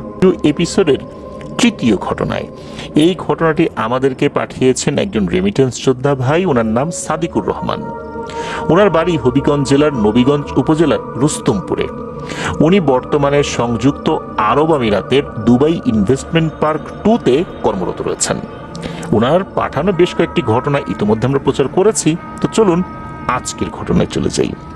এই ঘটনাটি উনি পেয়েছেন মালাউইর একজন বাসিন্দা নাম আহমেদ বান্দা, তার কাছ থেকে। তার বর্তমান বয়স প্রায় 47 বছর। মালাউই আফ্রিকার একটি দেশ, আফ্রিকার দক্ষিণ পূর্বের একটি দেশ মালাউই। তো নাইট ডিউটি চলাকালে এক রাতে কিছু ম্যাটেরিয়াল কম থাকার কারণে ফ্যাক্টরির ক্যান্টিনে উনি বসে আছেন, আর বসে টুয়ার্ডস ইটার্নিটি নামে একটি ইউটিউব চ্যানেলের ভিডিও দেখছিলেন। এই চ্যানেলে কিন্তু মুসলিমদের বিভিন্ন ঘটনাগুলো শেয়ার করা হয়, যে তারা কিভাবে ইসলামের দিকে আসলেন। তো যখন এটা উনি দেখছিলেন, আহমেদ ভাই চলে আসেন এবং এসে বলেন, কি সাদিক, কি দেখছো? তখন উনি বললেন যে ভাই, আমি তো এই যে একটা ইউটিউব চ্যানেল দেখছিলাম, এখানে তো এই জিনিসগুলো দেখানো হয়, যারা মুসলিম তাদের বিভিন্ন বিষয়গুলো শেয়ার করা হয়, তারা কিভাবে ইসলাম গ্রহণ করেছে। এই কথার পর উনি নিজেও খুব আগ্রহ নিয়ে এই চ্যানেলটি দেখেন। তারপর উনি বলেন যে সাদিক, তুমি হয়তো বা জানো না, 1990 সালের দিকে আমরা পুরো পরিবার একসাথে ইসলাম ধর্ম গ্রহণ করেছিলাম। তুমি কি শুনতে চাও সেই কাহিনী? উনি তো বললেন যে হ্যাঁ, অবশ্যই। তবে সাদিক ভাই অর্থাৎ সাদিকুর রহমান ভাই চিন্তা করেছিলেন যে এটা সম্ভবত অন্য ধরনের কিছু, এখানে প্যারানরমাল কোনো বিষয় নাই। তবে শোনার পর উনি বুঝতে পারলেন যে আফটার দ্য ওয়ার্ল্ডে ঘটনাটি পাঠানো সম্ভব। তবে এটার জন্য অনুমতি নিতে হয়েছিল এই আহমেদ বান্দা ভাইয়ের কাছ থেকে। উনি অনুমতি দিয়েছিলেন, তার অনুমতি নিয়েই মূলত এই ঘটনাটি উনি পাঠিয়েছেন। তো চলুন আহমেদ বান্দা ভাইয়ের সেই ঘটনাটি আমরা শুনে আসি। ঘটনাটি শুরু হয় ওনার বাবা মায়ের বিয়ে থেকে। ওনার বাবা, তার বাবার একমাত্র সন্তান ছিলেন, আর একমাত্র সন্তান হবার কারণে তার দাদা যত সম্পদ পেয়েছিলেন তার পুরোটাই ওনার বাবাই পেয়েছিলেন। তো বাবার নাম তো মুসলমান হওয়ার পরে আব্দুল্লাহ রাখা হয়। আমরা কিন্তু এই ঘটনায় আব্দুল্লাহ নামটাই ব্যবহার করব বুঝার সুবিধার্থে। আর ওনারাও চান যে সব জায়গাতেই এই আব্দুল্লাহ নামটাই আমরা ব্যবহার করি, পূর্বের নামটা আমরা ব্যবহার না করি। তো বাবার চাচাতো ভাই বোনেরাও মোটামুটি ভালোই সম্পদশালী ছিলেন। বাবার দাদা তো আসলে উনি একটা মাত্র সন্তানের অধিকারী ছিলেন আল্লাহর রহমতে। আর যেহেতু এই আহমদ ভাইয়ের বাবা একমাত্র সন্তান, আহমদ ভাইয়ের দাদা তার একমাত্র ছেলেকে খুবই আদর করেই রাখতেন। দাদা শখ করে ওনার বাবাকে একটা ক্রিশ্চিয়ান মিশনারি স্কুলে লেখাপড়া করিয়েছিলেন, কারণ ওনারা ক্রিশ্চিয়ান ছিলেন। যদিও বা ওখানে আরো তো মুসলিম পরিবার আছে, ওনারা যেখানে বসবাস করেন সেখানে কিন্তু আরো অনেক মুসলিম পরিবার আছে। আর এদিকে একটা সমস্যা দেখা দিল যে এই আহমেদ ভাইয়ের বাবার কিন্তু লেখাপড়ার প্রতি ওভাবে মন ছিল না। সে তার বাবার খুশির জন্য আসলে যেত স্কুলে। আহমদ ভাইয়ের বাবার সহপাঠীদের মধ্যে উনি ছিলেন একটু বড়, মানে বয়সে কিছুটা বড় আর কি। তো এইভাবেই চলে যায় অনেক দিন। হঠাৎ করেই আহমদ ভাইয়ের দাদা মারা যান। তখন এই আহমদ ভাইয়ের দাদার ভাই ওনার বাবার মাথার উপর ছায়া হয়ে দাঁড়ান। তিনি নিজে তার সংসারের পাশাপাশি আহমেদ ভাইয়ের বাবা এবং আহমেদ ভাইয়ের দাদিকেও সাহায্য করতেন। ভালোই চলছিল সবকিছু। একদিন আহমেদ ভাইয়ের বাবা তার মাকে বললেন যে মা, আমি যথেষ্ট বড় হয়েছি, আর আমাদের নিজেদের আয় করা প্রয়োজন। আমি তখন বড় হয়েছি, তাই আমার একজন চাচা, উনি তো অনেক কষ্ট করে আমাদেরকে চালাচ্ছেন, আমি এখন হাল ধরি না, ওনার একটু কষ্ট লাঘব করি। এই বিষয়টা যখন আহমেদ ভাইয়ের দাদি আহমেদ ভাইয়ের চাচার সাথে শেয়ার করেন, তখন আহমেদ ভাইয়ের চাচা বলেন যে ভাতিজা, তুমি তো ভালো কথাই বলেছ, ঠিক আছে, তোমার যেই সম্পত্তি আছে, তোমার বাবা অর্থাৎ আহমেদ ভাইয়ের দাদা কি যেটা রেখে গিয়েছিলেন সেটা তুমি চাষ করো, আমি সবকিছু গোছ করে দিচ্ছি আর কি। তো যে বলা সেই কাজ, আহমেদ ভাইয়ের বাবা কাজে লেগে পড়েন। এদিকে আল্লাহর অশেষ রহমতে আহমদ ভাইয়ের বাবার কঠোর পরিশ্রম আর আহমদ ভাইয়ের বাবার যিনি চাচা তার সহযোগিতায় দিনকাল ভালোই চলছিল। এর ভিতরে আরো কিছু জমি জমা ক্রয় করতে উনি সক্ষম হন, নতুন করে ঘরও তৈরি করেছেন। এদিকে আহমেদ ভাইয়ের দাদি আহমেদ ভাইয়ের বাবার চাচাকে ডেকে বলেন যে ভাই, ছেলে তো বড় হয়ে গেছে আর সংসারের প্রতিও তার একটা মায়া মহব্বত সৃষ্টি হয়ে গেছে, ছেলেটাকে একটা বিয়ে করিয়ে দিলে ভালো হয়। তখন তার চাচা জিজ্ঞেস করলেন যে আপনারা কি কোথাও মেয়ে দেখেছেন? তখন উনি বললেন যে না, তেমন তো দেখা হয়নি, যেহেতু তুমি তো আমার ভাতিজাকে দেখে শুনে রেখেছো, তুমি তার জন্য একটা মেয়ে দেখো। এর কয়েকদিন পর আহমেদ ভাইয়ের বাবার চাচা অর্থাৎ ছোট দাদা আহমেদ ভাইয়ের আর কি দাদিকে এসে বলেন, যেহেতু ছেলেকে আমি ছোটবেলা থেকে দেখে রেখেছি, ও আমার কাছে সবকিছু শিখেছে, আমি আর বাইরে ছেলেকে দিতে চাই না, আর বাইরের কাউকে ওখানে আনতে চাই না, আমি আমার মেয়ের সাথেই এর বিয়ে দেব। এদিকে আহমেদ ভাইয়ের দাদি কিন্তু রাজি হয়। সমস্যাটা বেঁধে গেল হচ্ছে আহমেদ ভাইয়ের বাবাকে নিয়ে। উনি রাজি হন না। উনি বলেন যে চাচা, সবসময় আপনার মেয়েকে তো নিজের আপন বোনের মতোই দেখেছি, ওর সাথে বিয়ে শাদী আসলে এটা সম্ভব না, আমি এটা পারবো না, আমি মন থেকে এটা ওইভাবে মেনে নিতে পারবো না। কি আর করা, চাচা তার মেয়েকে বিয়ে দিতে পারলেন না ভাতিজার সাথে। উনি বললেন যে ঠিক আছে, তাহলে তুমি তোমার মতো করে দেখো বা তোমার মাকে দেখতে বলো, আমি তোমাদেরকে সহযোগিতা করব। তো এইভাবেই আরো বেশ কয়েকদিন মানে সবকিছু দেখাশোনা হয়, মেয়েটে দেখা হয় আর কি। কিছুদিন পর পরিবারের সবার মতামত নিয়েই এই আহমেদ ভাইয়ের মায়ের সাথে আহমেদ ভাইয়ের বাবার বিবাহ সম্পন্ন হয়। বিয়ের রাতে চাচা এবং চাচি এসে আহমেদ ভাইয়ের বাবার ঘরে পানি ছিটিয়ে পবিত্র করে দেন। এটা নাকি ওনাদের ওই মালাউইতে একটা সামাজিক রীতি, নতুন দম্পতির ঘরে পবিত্র জল ছিটিয়ে ঘর পবিত্র করা, গির্জার পবিত্র পানি মূলত ছিটিয়ে দেওয়া হয় এখানে। তো সবকিছু ঠিকঠাক ছিল। বিয়ের কিছুদিন পর এক রাতে ওনার বাবা শোনেন যে তার ছাগলের ঘর থেকে খুব জোরে ছাগল ডাকছে। তিনি গিয়ে দেখেন সব ছাগলগুলো ঘরের ভেতরে এলোমেলো হয়ে ছোটাছুটি করছে, যেন কোনো বন্য পশু তাদের আক্রমণ করেছে। হঠাৎ ওনার বাবা দেখেন সবচেয়ে বড় ছাগলটি রক্তাক্ত অবস্থায় নিচে পড়ে আছে, আর সেটা আধা খাওয়া অবস্থায় পড়ে আছে। পেছন সাইড থেকে খেতে খেতে তার পেট পর্যন্ত খেয়ে ফেলেছে। শুধু তাই না, নাড়ি ভুড়ি কোনো কিছুই বাদ নাই, মানে এক পাশ থেকে খাওয়া শুরু করতে করতে এর ভিতরে যা যা পড়ে সবই খেয়ে ফেলেছে। আহমেদ ভাইয়ের বাবা তো হাউমাউ করে কান্নাকাটি শুরু করে দিয়েছেন। ওনার বাবার কান্নাকাটি শুনে সবাই এসে দেখে এই অবস্থা, তারাও হতবাক হয়ে যান। এইটা গেল একটা ঘটনা। এর কিছুদিন পর আহমেদ ভাইয়ের বাবার চাষ করা ভুট্টা ক্ষেতের ভুট্টাগুলো নিচ থেকে আস্তে আস্তে মৃত্যুবরণ করতে শুরু করে। কিছুদিনের মধ্যেই সব গাছ মারা যায়। ধীরে ধীরে ওনাদের সব ছাগলগুলো মারা যেতে শুরু করে, কোনো কারণ ছাড়াই। এদের কোনো অসুখও ছিল না, হঠাৎ করেই মারা যাচ্ছে। তখন অনেকেই অনেক কথা বলতে শুরু করেন। আর এই কথাগুলো কিন্তু আহমেদ ভাইয়ের মাকে নিয়ে, যে একটা অপায়া, অলক্ষণে, এর কারণে এরকম হচ্ছে। এরই মধ্যে আহমেদ ভাইয়ের বড় ভাইয়ের জন্ম হয়। বড় ভাইয়ের জন্মের পর থেকে আহমেদ ভাইয়ের মা সবসময় অসুস্থ থাকতেন। মোটামুটি 2 বছরের ভেতরে আহমেদ ভাইয়ের বাবার সব সম্পত্তি নষ্ট হয়ে যায়। হঠাৎ এক রাতে ওনার বাবা বাড়িতে ফিরে দেখেন বাড়ির পেছন থেকে কোন একটা প্রাণী 2 পা 1 হাত, এই 2 পা 1 হাতের উপর ভর করে হেঁটে চলছে, আর অন্য একটা হাতে কিছু একটা ধরে রেখেছে। প্রিয় লিসেনার, চিন্তা করুন যে কোন একটা বানর টাইপের জিনিস হেঁটে যাচ্ছে, কিন্তু 3 হাত পা দিয়ে, আর 1 হাতে কিছু একটা ধরে রেখেছে। শুধু এমনটা হলে একটা ব্যাপার ছিল, সবচেয়ে ভয়ঙ্কর যে ব্যাপারটা সেটা হচ্ছে এই প্রাণীটির অর্ধেক আগুনের আর অর্ধেক শরীর পানির মতো। মানে কোমর থেকে পেছনের অংশ মনে হচ্ছে আগুনের, আগুন দাউ দাউ করে জ্বলছে, আর সামনের অংশটা মনে হচ্ছে স্বচ্ছ পানি, এমনটা মনে হচ্ছে। তবে একদম স্বচ্ছ না, মনে হচ্ছে কিছুটা ঘোলাটে পানি এরকম। আর পানি এটা কিভাবে বোঝা গেল, সেটা হচ্ছে আমরা যদি একদম সফট জাতীয় কোনো জিনিস, রাবারের ভিতরে, রাবারের কোনো জিনিসের ভিতরে যদি আমরা পানি ভরে দিই, বা এমন স্বচ্ছ কোনো জিনিস বা পলিথিনের ভিতরে পানি ভরে রাখি, আমরা কিন্তু ওই পানিটা একরকম একটা শেপ দেখতে পাবো। ওই পলিথিনটা যেরকম শেপ নেবে ওরকম শেপে দেখতে পাবো।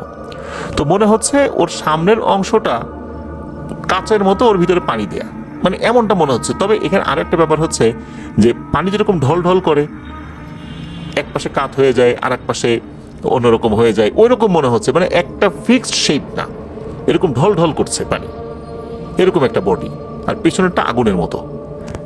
তো এরকম একটা প্রাণী এগিয়ে যাচ্ছে ঘরের দিকে, হাতে কিছু একটা ধরে রেখেছে। ওই জিনিসটা চলতে চলতে ঘরের দেয়াল ভেদ করে ভিতরে ঢুকে যায়, ঘরের ভিতরে আর কি। ওনার বাবা তো দ্রুত ঘরে এসে দেখেন সবাই বসে আছে, কেউ কিছু দেখেনি। বিষয়টা তখন আহমেদ ভাইয়ের বাবা নিজের মনের ভুল ভেবে এড়িয়ে যান।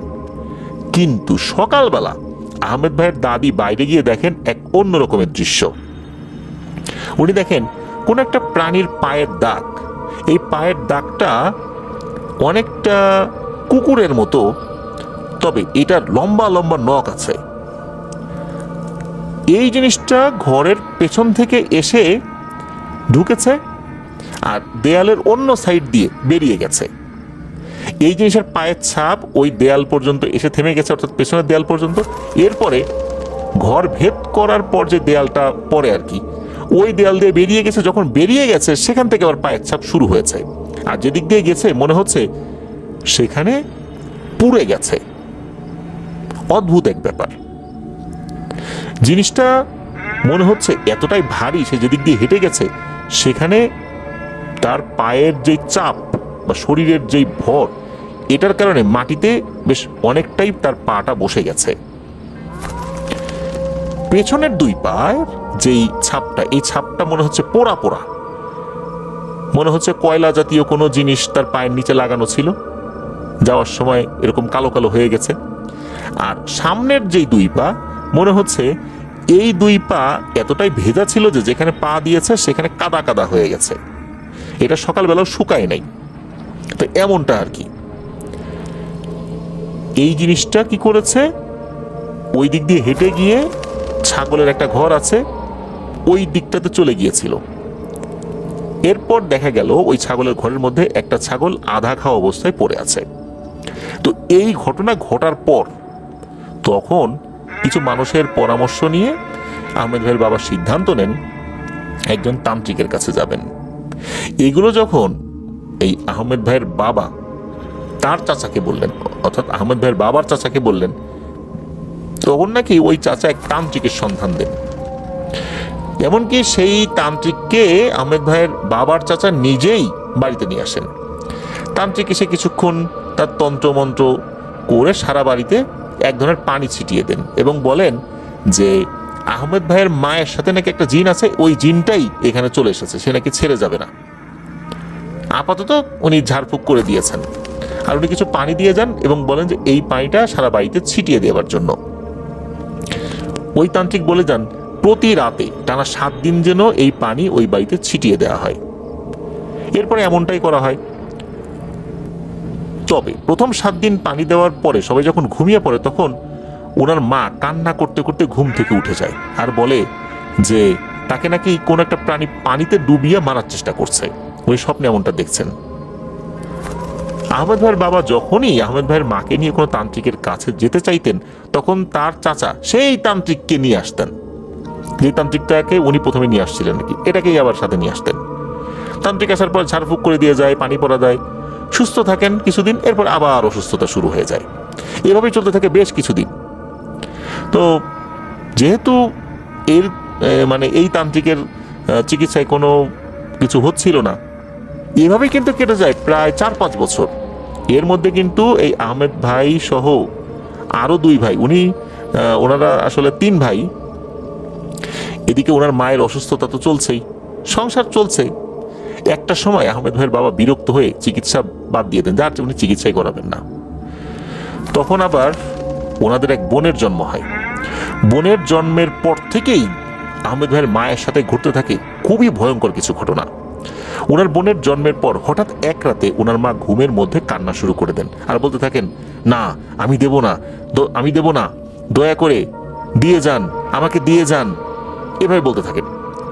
আহমেদ ভাইয়ের বাবা এসব শুনে ওনার মাকে ঘুম থেকে উঠান, জিজ্ঞেস করেন কি হয়েছে। তখন ওনার মা বলেন, কোন একটি ভয়ঙ্কর প্রাণী যার অর্ধেক অংশ আগুন আর অর্ধেক অংশ পানি, এই প্রাণীটা এসে নাকি আহমেদ ভাইয়ের বোনকে নিয়ে চলে যাওয়ার চেষ্টা করছে। এই জন্য উনি বলছেন আমি দেবো না, আমি দেবো না, আমাকে ওকে ফেরত দিয়ে যান, এরকম বলছেন আর কি। তখন আহমেদ ভাইয়ের বাবা এসব শুনে বলেন, এগুলো কিছু না, তুমি হয়তো স্বপ্ন দেখেছো, এই বলে আপাতত আহমেদ ভাইয়ের মাকে সান্ত্বনা দিয়ে তাকে ঘুমিয়ে পড়তে বলেন। কিন্তু ওই রাত আহমেদ ভাইয়ের মা আর ঘুমাতে পারেননি। 2-3 দিন পর এক রাতে আহমেদ ভাইয়ের বাবা হঠাৎ বাইরে থেকে আসার সময় দেখেন ভয়ঙ্কর এক দৃশ্য, কোনো এক প্রাণী যার অর্ধেক অংশ আগুনের মতো আর অর্ধেক অংশ পানি। এই জিনিসটাকে উনি প্রথম দিকে যেভাবে দেখেছিলেন যে 3 হাত পায়ে হেঁটে যাচ্ছে আর এক হাতে কিছু একটা ধরে রেখেছে, এই জিনিসটা এখন আর এরকম না, এটা 2 পায়ে দাঁড়িয়ে আছে আর ওনার দিকে তাকিয়ে হাসছে। হাসছে বলতে এমন ভয়ঙ্কর এক হাসি, এটা দেখে যে কারো পিলে চমকে যাবে। হাসতে হাসতেই নাকি অদৃশ্য হয়ে যায় আর ওই হাসির কোনো শব্দও ছিল না। এর ভিতরে হয় কি, হঠাৎ করে ঘরের ভিতর থেকে আহমেদ ভাইয়ের মায়ের চিৎকার শুনে সবাই তো তার ঘরে চলে আসছে। আহমেদ ভাইয়ের বাবাও দৌড়ে ঘরে চলে আসেন, গিয়ে দেখেন যে আহমেদ ভাইয়ের মা এক হাতে ওনার বোনের পা ধরে উঠিয়ে রেখেছেন, অন্য হাত দিয়ে পিঠে আঘাত করছেন, অর্থাৎ পা ধরে মাথা নিচ দিকে দিয়ে ধরে রেখেছেন আর অন্য হাত দিয়ে আহমেদ ভাইয়ের বোনকে আচ্ছা মতো আঘাত করছেন আর ভয়ঙ্কর ভাবে উনি হাসছেন। নিজের মেয়েকে উনি এভাবে আঘাত করছেন আর হাসছেন। ওনারা তো তাড়াতাড়ি গিয়ে ওনার হাত থেকে তাকে ছুটিয়ে নেন, অর্থাৎ আহমেদ ভাইয়ের বোনকে ছুটিয়ে নেন। ছুটি নেওয়ার পর উনি কিছুটা স্বাভাবিক হয়ে যান, উনি বলতেও পারেন না আসলে কি হয়েছিল। পরের দিন আহমেদ ভাইয়ের বাবা তার চাচা অর্থাৎ আহমেদ ভাইয়ের ছোট দাদাকে ডাকলে, দাদা ওই একই কবিরাজ নিয়ে আসতে চান। তখন আহমেদ ভাইয়ের বাবা বলেন যে আমরা অন্য কোথাও চেষ্টা করবো, কারণ এই তান্ত্রিক বারবার আসে যায় কিন্তু কোনো কাজ করতে পারে না। তখন নাকি আহমেদ ভাইয়ের ওই ছোট দাদা অর্থাৎ তার বাবার চাচা বলেন, এই তান্ত্রিকের জন্যই আজ তোমার বউ জীবিত আর তোমরা সুরক্ষিত আছো, তা না হলে কত ভয়ঙ্কর কিছু হয়ে যেত। সমস্যা তো তোমার বউয়ের মাঝেই, অন্য কোনো সমস্যা না। মানে আহমেদ ভাইয়ের মাকে দোষারোপ করছেন। তখন এই সমস্ত কথা বলে টলে আহমেদ ভাইয়ের ওই ছোট দাদা চলে যান, রাগ করেই চলে যান আর কি, যেহেতু অন্য এক তান্ত্রিকের আনার কথা বলা হয়েছে, এই জন্য আর কি উনি মেজাজ গরম করে ফেলেছেন আর কি। তবে তার মেজাজ গরমে এখন আর আহমেদ ভাইয়ের বাবার কিছু আসে যায় না। উনি ভালো একজন তান্ত্রিক খুঁজতে শুরু করেন। গ্রামে অনেক তান্ত্রিকের সাথে কথা বললেও তারা এই জিন বা এই ঘটনার সম্পর্কে কিছুই বলতে পারে না। তারা শুধু ওই একটু ঝাড়ফুঁক করে দিয়ে যায়, 2-1 দিন খুব ভালোই থাকে, এরপরে আবার সমস্যা। এরই মাঝে ওনাদের জীবনে চলে আসে এক বিভীষিকাময় রাত। এই ঝাড়ফুঁক করার পর যখন কয়েকদিন ভালো থাকে, এর মধ্যে দেখা গেল যে কয়েকদিন তো না, কয়েক সপ্তাহ একটু ভালো ছিল, তখন ওরা ভেবেছিলেন যে হয়তোবা আল্লাহর রহমতে বিপদ কেটে গেছে। কিন্তু সেই রাতটি ছিল ওনাদের জীবনের সবচেয়ে ভয়ঙ্কর রাত। তখন রাতের শেষ ভাগ, পুরো গ্রাম নিস্তব্ধ। হঠাৎ ওনাদের টিনের চালের উপর মনে হলো বিশাল ওজনের কিছু একটা উপর থেকে ধপ করে আছড়ে পড়লো। হঠাৎ করে মনে হলো পুরো ঘরটা ভূমিকম্পের মতো কেঁপে উঠল। আহমেদ ভাইয়ের বাবা তড়িঘড়ি করে কুপি জ্বালিয়ে লাঠি হাতে নিলেন। ওনার বাবা আর ওনার দুই ভাই এই তিনজন মিলে বাইরে আসলেন দেখার জন্য। ঠিক তখনই ওই কুপিটা নিজে থেকেই দপ করে নিভে গেল, অথচ তখন কোনো বাতাসই ছিল না। অন্ধকারের মাঝেই ওনারা শুনতে পেলেন ওনাদের মায়ের ঘরের ভেতর থেকে এক পৈশাচিক খিলখিল হাসি। ওনারা দৌড়ে ঘরে গিয়ে যা দেখলেন তা দেখার জন্য ওনারা মোটেও প্রস্তুত ছিলেন না। ওনার মা বিছানায় নেই, তিনি ঘরের কোণে দেয়ালের সাথে লেপ্টে আছেন। মনে হচ্ছে উনি দেয়াল বেয়ে মাকড়সার মতো উপরে বেয়ে ওঠার চেষ্টা করছেন, আর তার চোখ দুটো কয়লার মতো জ্বলছে। যখন উনি ঘাড় ঘুরিয়ে তাকিয়েছেন তখন দেখলেন তার চোখের এই অবস্থা। তখন আহমেদ ভাইয়ের বাবা চিৎকার করে যেই না তার দিকে এগিয়ে যাবেন, অমনি অদৃশ্য কোনো শক্তি আহমেদ ভাইয়ের বাবাকে সজোরে ধাক্কা দিয়ে দেয়ালের সাথে আছড়ে ফেলে দেয়। ওনার বাবা দেয়ালের সাথে ধাক্কা খেয়ে ঘরের একটা অংশে গিয়ে পড়ে গেলেন। এটা দেখে আবার এই আহমেদ ভাই অজ্ঞান হয়ে যান। পরের ঘটনা ওনার বাবা এবং বড় ভাইয়ের কাছ থেকে শুনেছেন। সেই মুহূর্তে ঘরের মাঝখানে সেই বিভৎস প্রাণীটি নাকি আবির্ভূত হয়ে যায়, যার অর্ধেক শরীর দাউ দাউ করে জ্বলছে আর বাকিটা পানির মতো। আর এটা শরীর থেকে বিশ্রী পচা পানির দুর্গন্ধ বের হচ্ছে। তখন নাকি ওই প্রাণীটা আহমেদ ভাইয়ের বাবার দিকে তাকিয়ে তার লম্বা নখযুক্ত হাত বাড়িয়ে দেয়। ওই সময় আহমেদ ভাইয়ের বাবা ফিল করলেন তার নিজের হাত পা কেউ যেন শেকল দিয়ে বেঁধে ফেলেছে, তুমি এক চুলো নড়তে পারছেন না। হঠাৎ আহমেদ ভাইয়ের ছোট বোনটি নাকি কান্নাকাটি শুরু করে দেয়। সেই প্রাণীটি ঝড়ের বেগে দোলনার দিকে এগিয়ে যায়, কারণ তার বোনটাকে দোলনায় শুইয়ে রাখা হয়েছিল। এদিকে আহমেদ ভাইয়ের মা দেয়াল থেকে ছিটকে পড়ে অদ্ভুত এক ভয়ঙ্কর স্বরে চিৎকার করে ওঠেন। আহমেদ ভাইয়ের বাবা তখন জীবন পণ করে বলতে থাকেন, হে ঈশ্বর আমাদের বাঁচাও, এই বলে চিৎকার দিলেন। কিন্তু আশ্চর্যের বিষয় হচ্ছে তান্ত্রিকের দেওয়া সেই পবিত্র জল যেখানে ছিটানো ছিল সেখান থেকে আগুনের মতো একরকমের আলো বের হতে নাকি ওই সময় শুরু করে। তখন ওনারা বুঝতে পারলেন এই পানি আসলে ওনাদের রক্ষা করছে না, বরং শয়তানকে এই বাড়িতে ঢোকার একটা পথ করে দিচ্ছে। পুরো ঘর তখন এক বিভীষিকাময় নরক।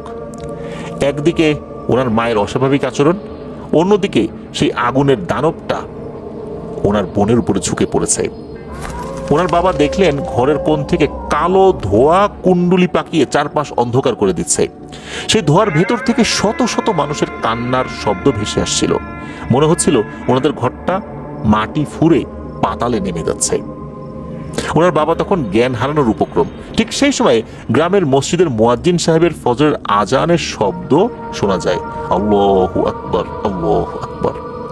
আজানের প্রথম শব্দটা কানে যেতেই সেই আগুনের প্রাণীটা যন্ত্রণায় বিকট এক চিৎকার দিল, যা ওনাদের কানের পর্দা ফাটিয়ে দেওয়ার মতো নাকি।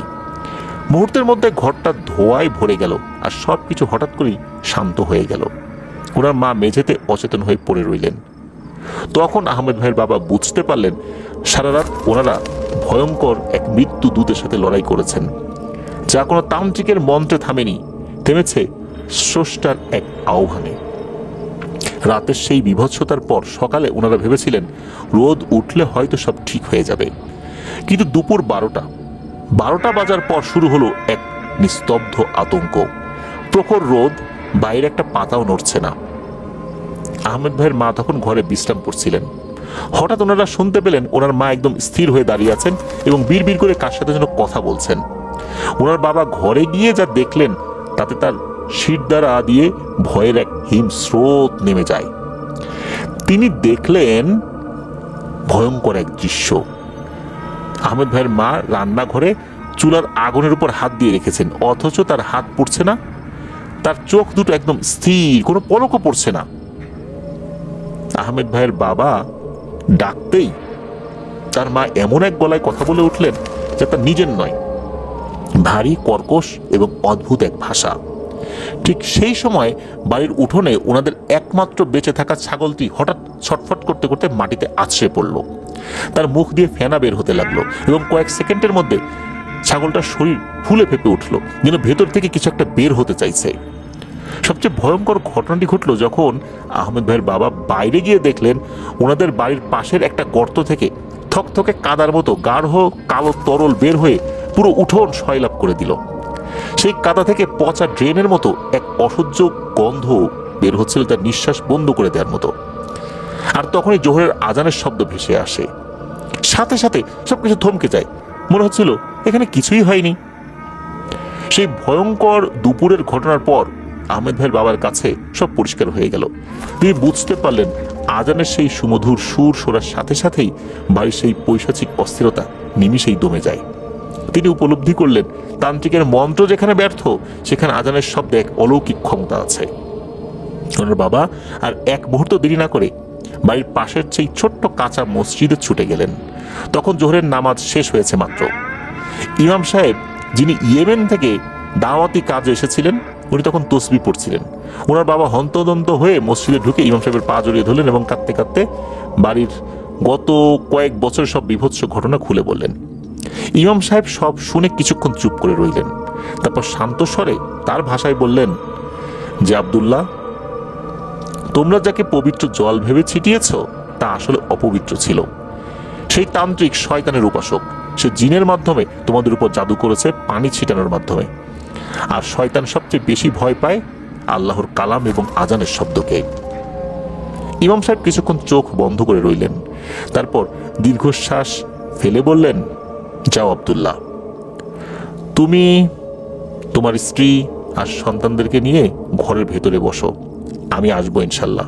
মনে রাখবে, যাই ঘটুক না কেন, আমি আসার আগে তোমরা কেউ ঘর থেকে বাইরে বের হবা না। মাগরিবের নামাজের পর ইমাম সাহেব ওনাদের বাড়িতে ঢুকলেন। তার হাতে শুধু এক মগ পানি ছিল।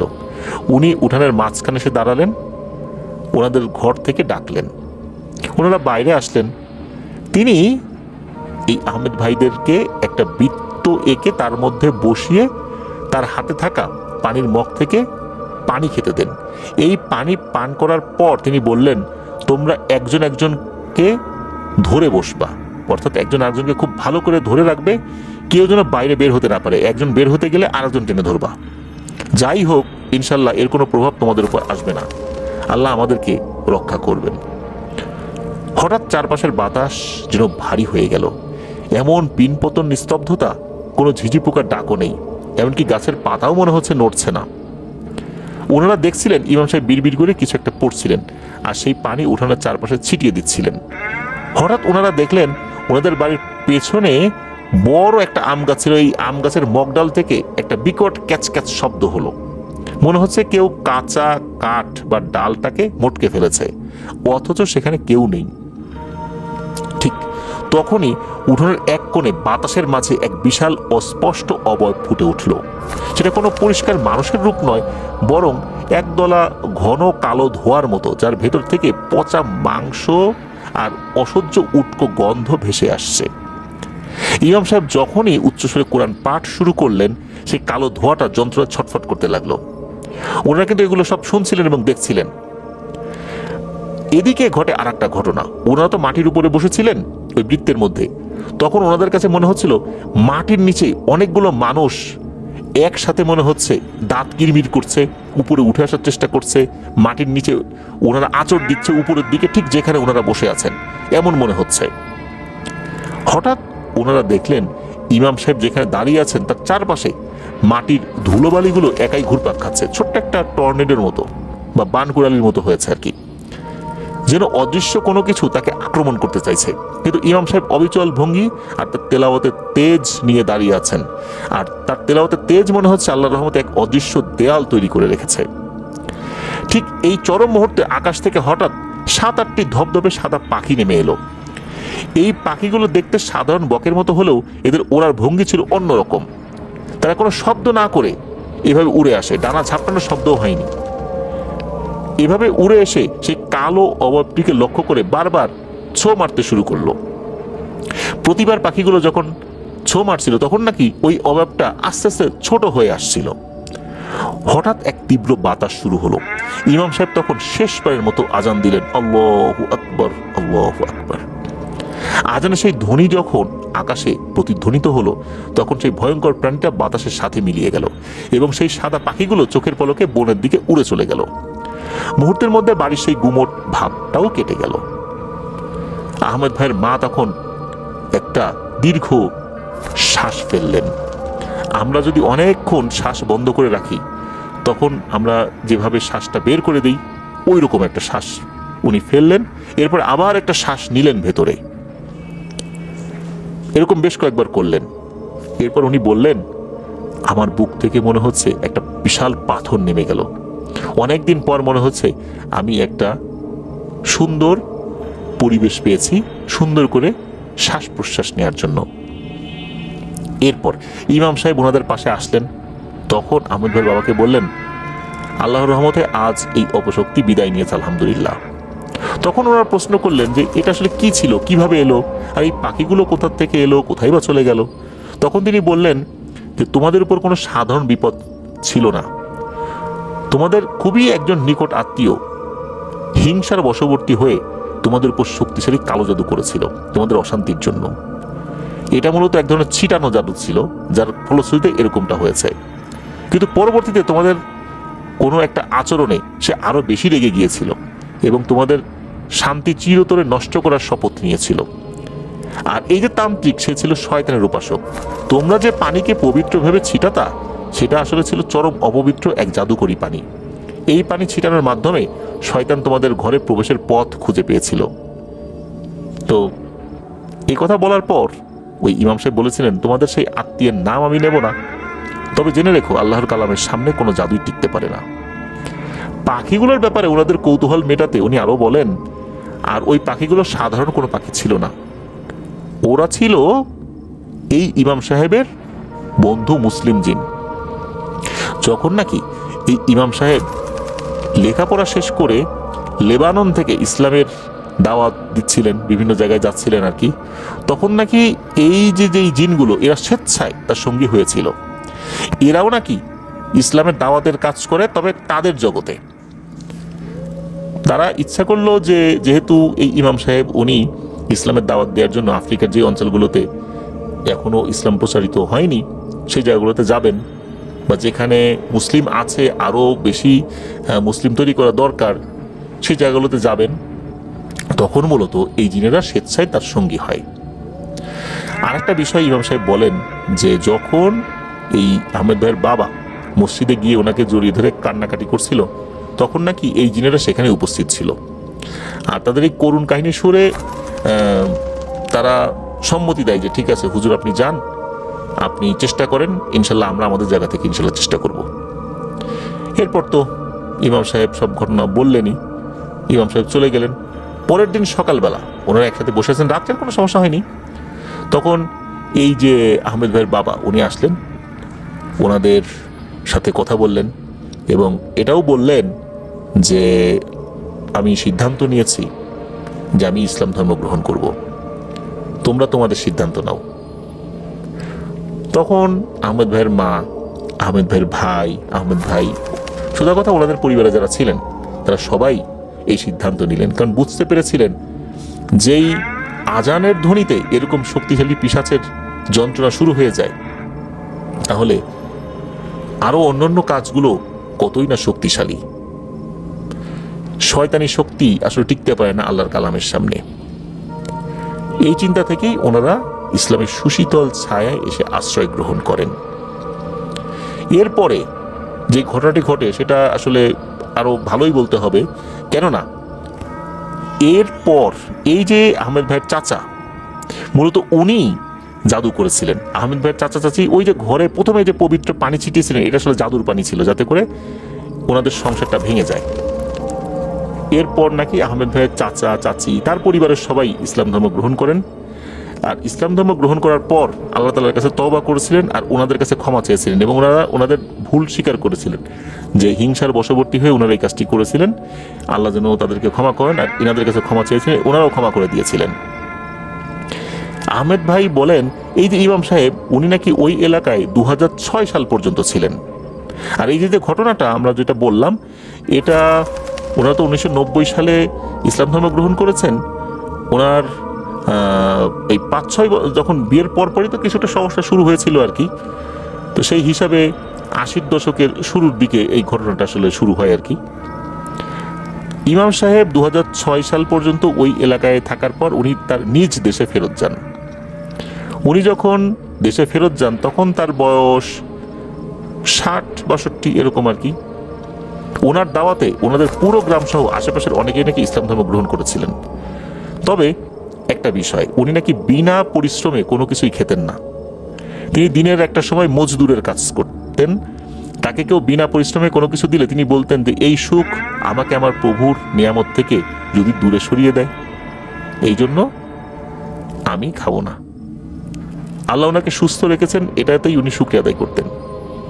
আবার তার কথায় কেউ যেন কষ্ট না পান এই বিষয়টাও উনি দেখতেন। কারণ কেউ যদি হাদিয়া হিসাবে কোনো খাবার দেয়, এটা কিন্তু ফিরিয়ে দেওয়ার নিয়ম নেই, এই হিসাবটা আলাদা। তবে অনেকে আছে না যে বিনা পারিশ্রমিকে কোনো খাবার খেতে চায়, বা হুট করে কেউ একজন দিল আর সাথে সাথে খেয়ে ফেললেন, বিষয়টা এরকম না, উনি বুঝে শুনে খেতেন। এটাও কিন্তু একটা বিষয় যে যিনি দিচ্ছেন ওনার ইনকামের সোর্স কি, সে কি হালাল উপার্জন করে নাকি করে না, তো উনি যে দিচ্ছেন তার অন্য কোনো উদ্দেশ্য আছে কি, এটা উনি বোঝার চেষ্টা করতেন। তো এভাবে কিন্তু উনি 2006 সাল পর্যন্ত ওই এলাকাতেই ছিলেন। এরপর উনি ওনার নিজ দেশে ফেরত গিয়েছিলেন। আর উনি যখন 2006 সালের দিকে চলে যান তখন এই এলাকার সবাইকে উনি কাছে ডেকে সবার কাছে মাপ চেয়ে ভালো কিছু উপদেশ দিয়ে নিজের দেশে চলে যান। এটাই ছিল ঘটনা। প্রিয় লিসেনার্স, আসলে খুবই ভয়ঙ্কর একটি বিষয়। এই যে ছিটানো জাদু, এটা খুবই মর্মান্তিক। আর এই যে দেখা যাচ্ছে যে ওনার যে চাচা, উনি মূলত কেন এত বেশি হিংসার বশবর্তী হয়েছিলেন, কেননা যদি তার ভাতিজার সাথে তার মেয়েকে বিয়ে দেওয়া হয়, সম্পত্তিটা ওনাদের ভিতরেই থাকবে, থাক বাটোয়ারা যাই হোক ওনাদের ভিতরেই থাকবে। এই কারণেই কিন্তু উনি তার নিজের মেয়ের সাথে আহমেদ ভাইয়ের বাবার সাথে বিবাহ বন্ধনে আবদ্ধ করাতে চেয়েছিলেন, কিন্তু সেটা উনি পারেননি। এটাই তার একটা ক্ষোভ ছিল। আরো অনেক কিছু ক্ষোভ তো তৈরি হতেই পারে। সবকিছু মিলিয়ে ওনারা ভয়ঙ্কর এই পদক্ষেপটা গ্রহণ করেছিলেন। প্রিয় লিসেনার্স, এখন যে ঘটনাটি আপনাদের সাথে শেয়ার করব, এই ঘটনাটি সৌমিত্র রায় যার কাছ থেকে সংগ্রহ করেছেন তার নাম পুষ্প। উনি বাংলাদেশের নাম করা একটি সরকারি বিশ্ববিদ্যালয়ে লেখাপড়া করছেন। প্রিয় লিসেনার্স, একটি বিষয় বলে রাখা ভালো, এই ঘটনাটি সামাজিক মূল্যবোধ, ধর্মীয় মূল্যবোধ, পারিবারিক মূল্যবোধ, ব্যক্তিগত মূল্যবোধ, সব দৃষ্টিকোণ থেকে মারাত্মক মূল্যবোধ অবক্ষয়ের একটা নিদর্শন। এই ঘটনার মধ্যে এমন কিছু স্পর্শকাতর তথ্য রয়েছে যা প্রকাশিত হয়ে গেলে এই পুষ্প আপু এবং ওনার পরিবারে যারা আছেন বর্তমানে জীবিত, তারা মারাত্মক ক্ষতিগ্রস্ত হতে পারেন, যার কারণে কিছু তথ্য আমি হাইড করে যাব। তো চলুন মূল ঘটনায় চলে যাই। পুষ্প আপুর মা বাবা 2001 সালে একে অপরকে ভালোবেসে বিয়ে করেন। ওই সময় পুষ্প আপুর দাদা দাদি আমেরিকাতে ছিলেন। ওনার দাদি যখন বিষয়টা জানতে পারলেন তখন মারাত্মক ক্ষিপ্ত হন। সবসময় ফোন করে এই পুষ্প আপুর বাবাকে বলতেন যেন পুষ্প আপুর মাকে উনি ডিভোর্স দিয়ে দেন। এরকম সব সময় ফোন করে বিভিন্ন ধরনের কথাবার্তা বলতেন, গালিগালাজ করতেন কোনো কারণ ছাড়াই। এদিকে পুষ্প আপুর মা বাবা একে অপরকে পাগলের মতো ভালোবাসতেন। ছেড়ে দেওয়ার কথা তো চিন্তাই করতে পারেন না। এটাই হয়তোবা ওনাদের একটা বড় অপরাধ। একটা সময় হয় কি, ওনার দাদার সাথে ঝগড়াঝাটি করে বাংলাদেশে চলে আসছেন। ওনার যথেষ্ট সহায় সম্পত্তি ছিল। বাংলাদেশে এসে ঢাকারই একটা জায়গায় বাড়ি তৈরি করেছিলেন। এরপর উনি ওনার সন্তানদেরকে, যে কয়েকজন ছিল সন্তান, তাদেরকে বললেন যে চলে আসো এখানে, আমরা একসাথে এক জায়গায় থাকি। তো একসাথে থাকা শুরু করলেন। ওনার বাবা ওনার মাকে নিয়ে ওই বাড়িতে থাকা শুরু করলেন। শুরু হয়ে গেল নতুন আর একটা সমস্যা। পুষ্প আপুর দাদি, উনি প্রায় প্রতিদিন ওনাদের ঘরে আসতেন। ঘরে এসে টানা 2 ঘন্টার মতো শুধু গালিগালাজ। আর একটাই কথা, পুষ্পাপুর বাবা যেন তার মাকে ডিভোর্স দিয়ে দেয়। এদিকে পুষ্পাপুর বাবা তো এই সমস্ত কথাবার্তা মোটেও কানে নিচ্ছেন না। এই যে প্রতিনিয়ত একই টেপ রেকর্ডার বাজানো হচ্ছে ক্রমাগত। এতে করে তো পুষ্পাপুর বাবাও বিরক্ত হয়ে যাচ্ছেন। একটা পর্যায়ে উনি সিদ্ধান্ত নিলেন, ধুর, এই বাসায় আর থাকবো না, সারাক্ষণ একই কথা, ঘর সংসারই করতে দিবে না। একটা পর্যায়ে উনি ওই বাড়ি থেকে চলে আসলেন আর একটা জায়গায়, ঢাকারই আর একটা জায়গায় আর কি। এরপর থেকেই মূলত বিভিন্ন ধরনের সমস্যার সৃষ্টি হচ্ছিল। এদিকে পুষ্পাপু জন্মগ্রহণ করেছেন, ওনার আরো একটি ছোট বোন রয়েছে। তো ওনারা তো তখন ছোট, তখন থেকে বিভিন্ন ধরনের সমস্যা, শারীরিক সমস্যাই বেশি। এইভাবে দিন কাটতে থাকে, অনেকগুলো দিন কেটে যায়। সাল 2013। আস্তে আস্তে ওনার মধ্যে বেশ কিছু সমস্যা দেখা দিতে থাকে। পুষ্প আপু জানান যে ওনার বাবা হঠাৎ করে উত্তেজিত হয়ে যেতেন। এত ভালো একজন মানুষ, কেউ ওনাকে খারাপ বলবে?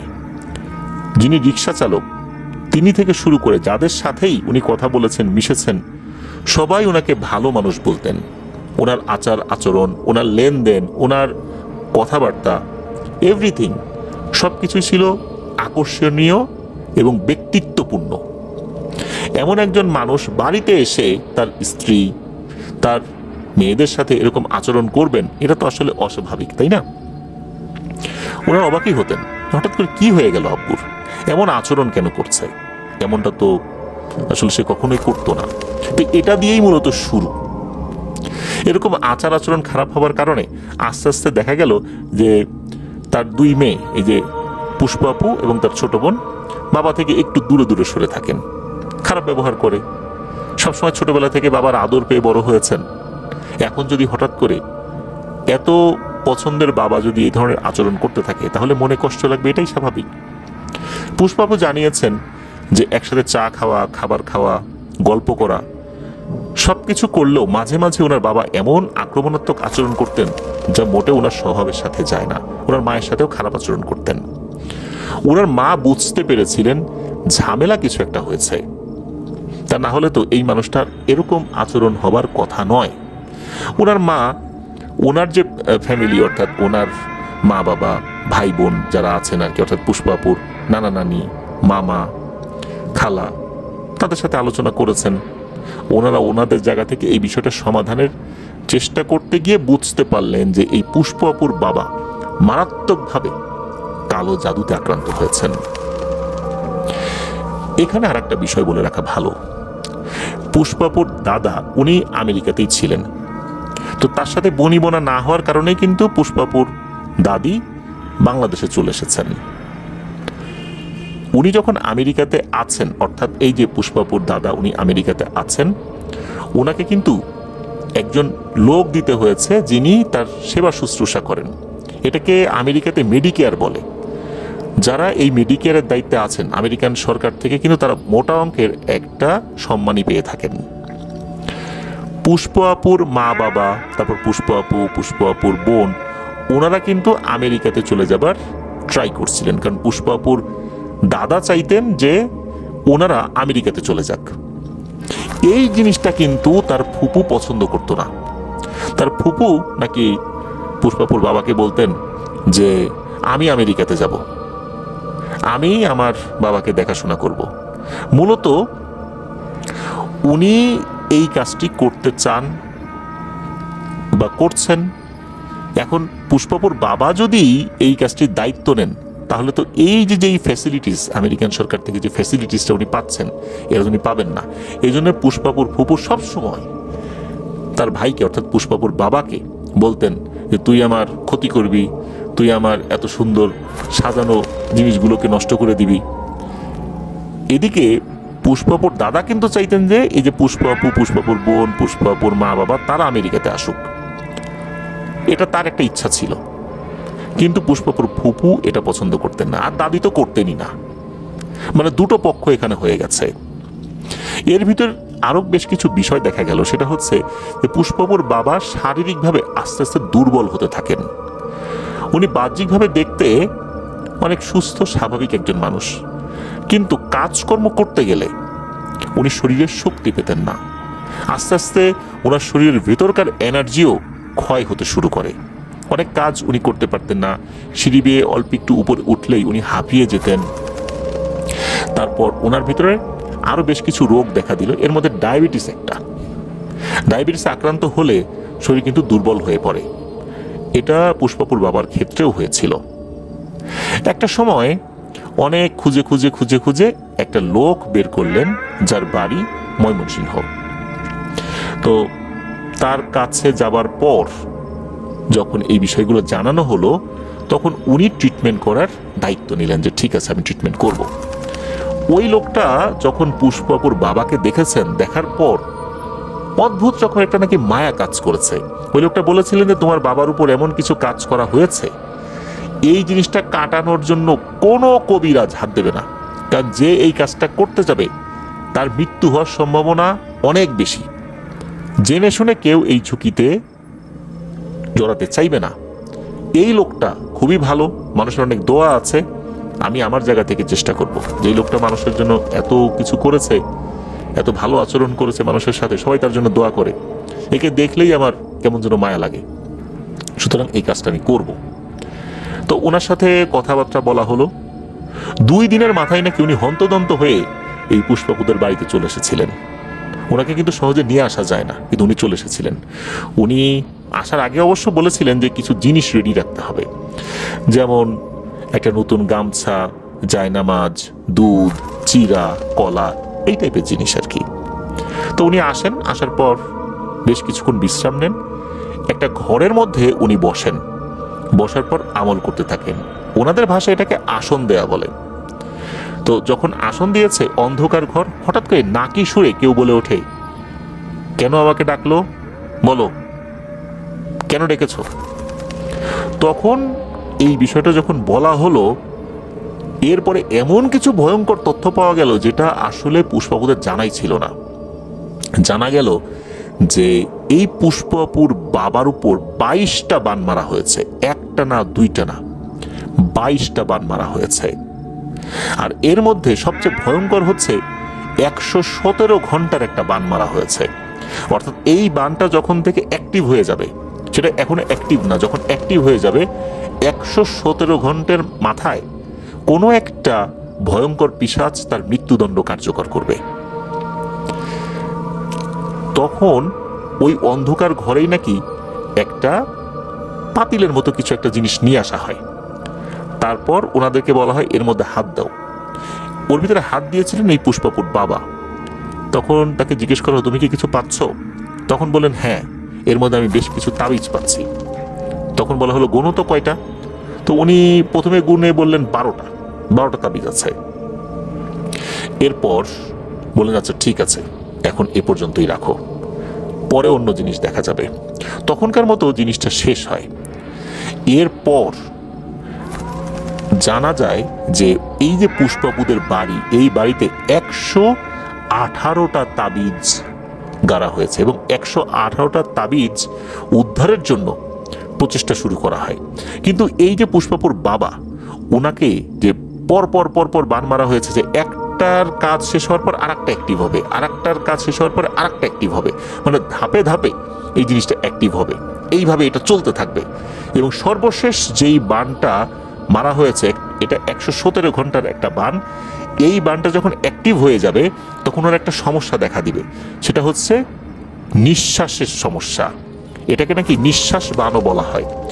কেউ যদি একবার শ্বাস নেয়, এই শ্বাসটা আর ছাড়তে পারবে না, আবার একবার ছাড়ার পরে সহজে নিতে পারবে না, এরকম ভয়ঙ্কর রকমের এক নরক যন্ত্রণা অনুভূত হতে থাকবে।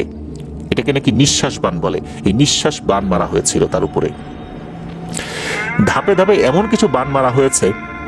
প্রথম দিকে একটা বান মারা হয়েছে, এই বান দেওয়ার ফলে স্বামী স্ত্রীর যে স্বাভাবিক সম্পর্ক, এই সম্পর্ক আসলে নষ্ট হয়ে যায়। পুষ্পাপুর মা পুষ্পাপু এবং তার বোনকে নিয়ে এক রুমে থাকতেন, পুষ্পাপুর বাবা অন্য রুমে থাকতেন। তাদের সবার মধ্যে সম্পর্ক ভালো থাকলেও কেন জানি পুষ্পাপুর বাবা, উনি ওনার মায়ের সাথে ঘুমাতে পারতেন না। উনি বলতেন যে যখনই এক বিছানায় উনি ওনার স্ত্রীর সাথে ঘুমাতে যান, তখন নাকি তার শরীরে জ্বালা পোড়া শুরু হয়ে যায়, কিন্তু যখন অন্য রুমে উনি ঘুমান তখন আর সমস্যা হয় না। এই কারণেই উনি ওনার স্ত্রীর সাথে একসাথে থাকতেই পারতেন না, ঘুমাতেই পারতেন না। এইভাবেই কিন্তু ওনাদের মধ্যে একটা বিচ্যুতি ঘটে। তারপরেও কিন্তু ওনারা একে অপরকে ছেড়ে যাচ্ছিলেন না। এরকম কিন্তু একদিন দুই দিন না, বহুদিন যাবৎ এরকম সমস্যা চলছিল।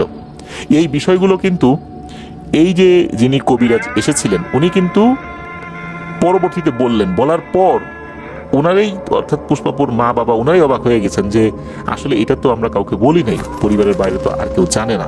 তখন বুঝতে পারলেন যে এই পুষ্পাপুর পরিবারে যারা আছেন, এনাদেরকে চিকিৎসা করার জন্য যিনি এসেছেন আসলেই উনি ভালো মানের একজন চিকিৎসক।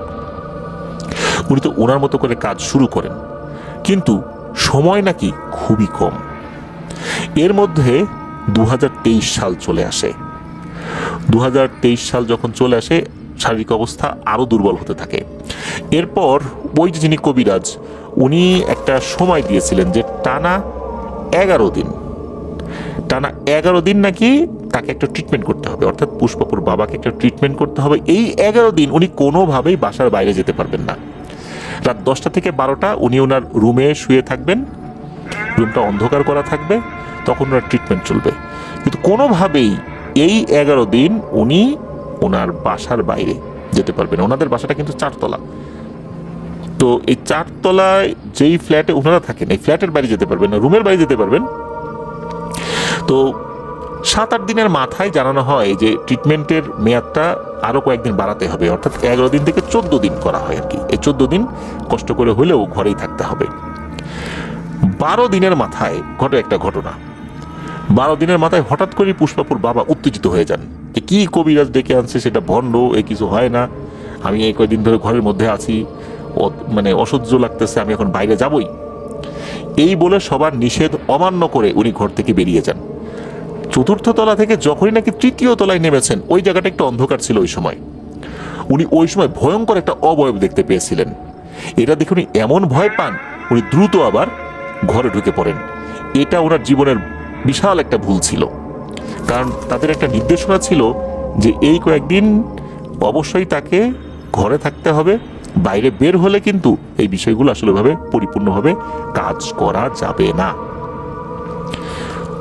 14 দিন যখন শেষ হলো, শেষ হওয়ার পর ওই কবিরাজ জানিয়েছিলেন যে তার অনুগত জিনেরা বলেছে যে তার উপর 22টা বান মারা হলেও 19টা বান তারা কাটাতে পেরেছে। আর 118টা তাবিজ উদ্ধার করা হলেও কয়েকটা তাবিজ এটা অনেক আগে করা হয়েছে, মাটির সাথে এমনভাবে মিশে গিয়েছে তারা কোনোভাবেই সেটা উদ্ধার করতে পারেনি। আর এটা কাটানোটাও অত্যন্ত দুরূহ ব্যাপার, তবে তারা চেষ্টা করে যাবে, এমনটাই বলেছিলেন। এর ভিতরে আরো কিছু সমস্যা দেখা দেয়, যে সমস্যাটা পুষ্পাপুর মা, পুষ্পাপুর 2 বোন এবং তার বাবার বেশি, সেটা হলো তাদের চর্মরোগ দেখা দেয়। পুষ্পাপুর বাবার শরীরে বিভিন্ন জায়গায় ফোড়া দেখা দেয়, তার পায়ে পচন দেখা দেয়, অসহ্য যন্ত্রণায় উনি ছটফট করতেন। তো পুষ্পাপুর শরীরের বিভিন্ন জায়গায় চর্মরোগ দেখা দেয়, ওনার বোনেরও দেখা দেয়। এগুলো ট্রিটমেন্ট ওনারা করাতেন, মেডিকেল ট্রিটমেন্টই করাতেন, সহজে ভালো হতো না। আর উনি আরো একটা অদ্ভুত জিনিস জানিয়েছেন। এই জিনিসটা প্রিয় লিসেনার্স আমার কাছে খুবই অবাক লেগেছে। এটা জানার পর আমি বেশ কয়েকজনের সাথে কথাও বলেছি, তারাও বলেছেন যে এইটা আসলে চর্চা করার মতো লোক বাংলাদেশে খুবই কম আছে। সেটা হচ্ছে এই যে পুষ্পাপুর ছোট বোন, এই ছোট বোনের উপর এমন একটা বান মারা হয়েছে, এটা খুবই রেয়ার। এটা কেমন, এটা আপনারা জানার পরও প্রিয় লিসেনার্স অবাক হয়ে যাবেন। সে যখন খুবই ছোট তখন নাকি তাকে একটা সুগন্ধির ঘ্রাণ নিতে বলা হয়। তার একদম নিকট আত্মীয়দের ভিতরেই কেউ বলে যে দেখো তো মা, এটার সেন্টটা কেমন। সে সরল বিশ্বাসে এই সেন্টটা নেয়। সেন্টটা নেয়ার পরপরই তার মাথা ঘুরতে থাকে, জাস্ট এতটুকুই। এই যে কবিরাজ উনি জানিয়েছেন যে এই যেই সেন্টটা তার নাকের ভিতর দিয়ে শরীরে প্রবেশ করেছিল, এটা এখনো তার শরীরের ভিতরেই রয়েছে। আর এটা এমন একটা ভয়ঙ্কর কালো জাদু যে এই মেয়েটার একটা নির্দিষ্ট বয়স হয়ে গেলে, সে তখন হয়তো বা তার বয়স কত হবে, 13-14 বছর বা এরকম 15-16 বছর, এরকম একটা বয়সে যখন সে পৌঁছাবে, হঠাৎ করে নাকি সে সন্তান সম্ভবা হবে। এই যেই ঘ্রাণটা তার শরীরের মধ্যে রয়েছে, এই ঘ্রাণের মাধ্যমে সে যেহেতু ইচ্ছা করে ঘ্রাণটা নিয়েছে, নিজের ইচ্ছায়, তাকে তো জোর করে নিতে বলা হয়নি, নিজের ইচ্ছায় এটা নেয়ার কারণে তার শরীরের ভিতরে একটা জিনকে প্রবেশের অনুমতি দেওয়া হয়েছে। এই জিনটা একটা নির্দিষ্ট সময় পর তার জরায়ুতে মানুষের ভ্রূণ স্থাপন করবে এবং সে সন্তান সম্ভবা হবে।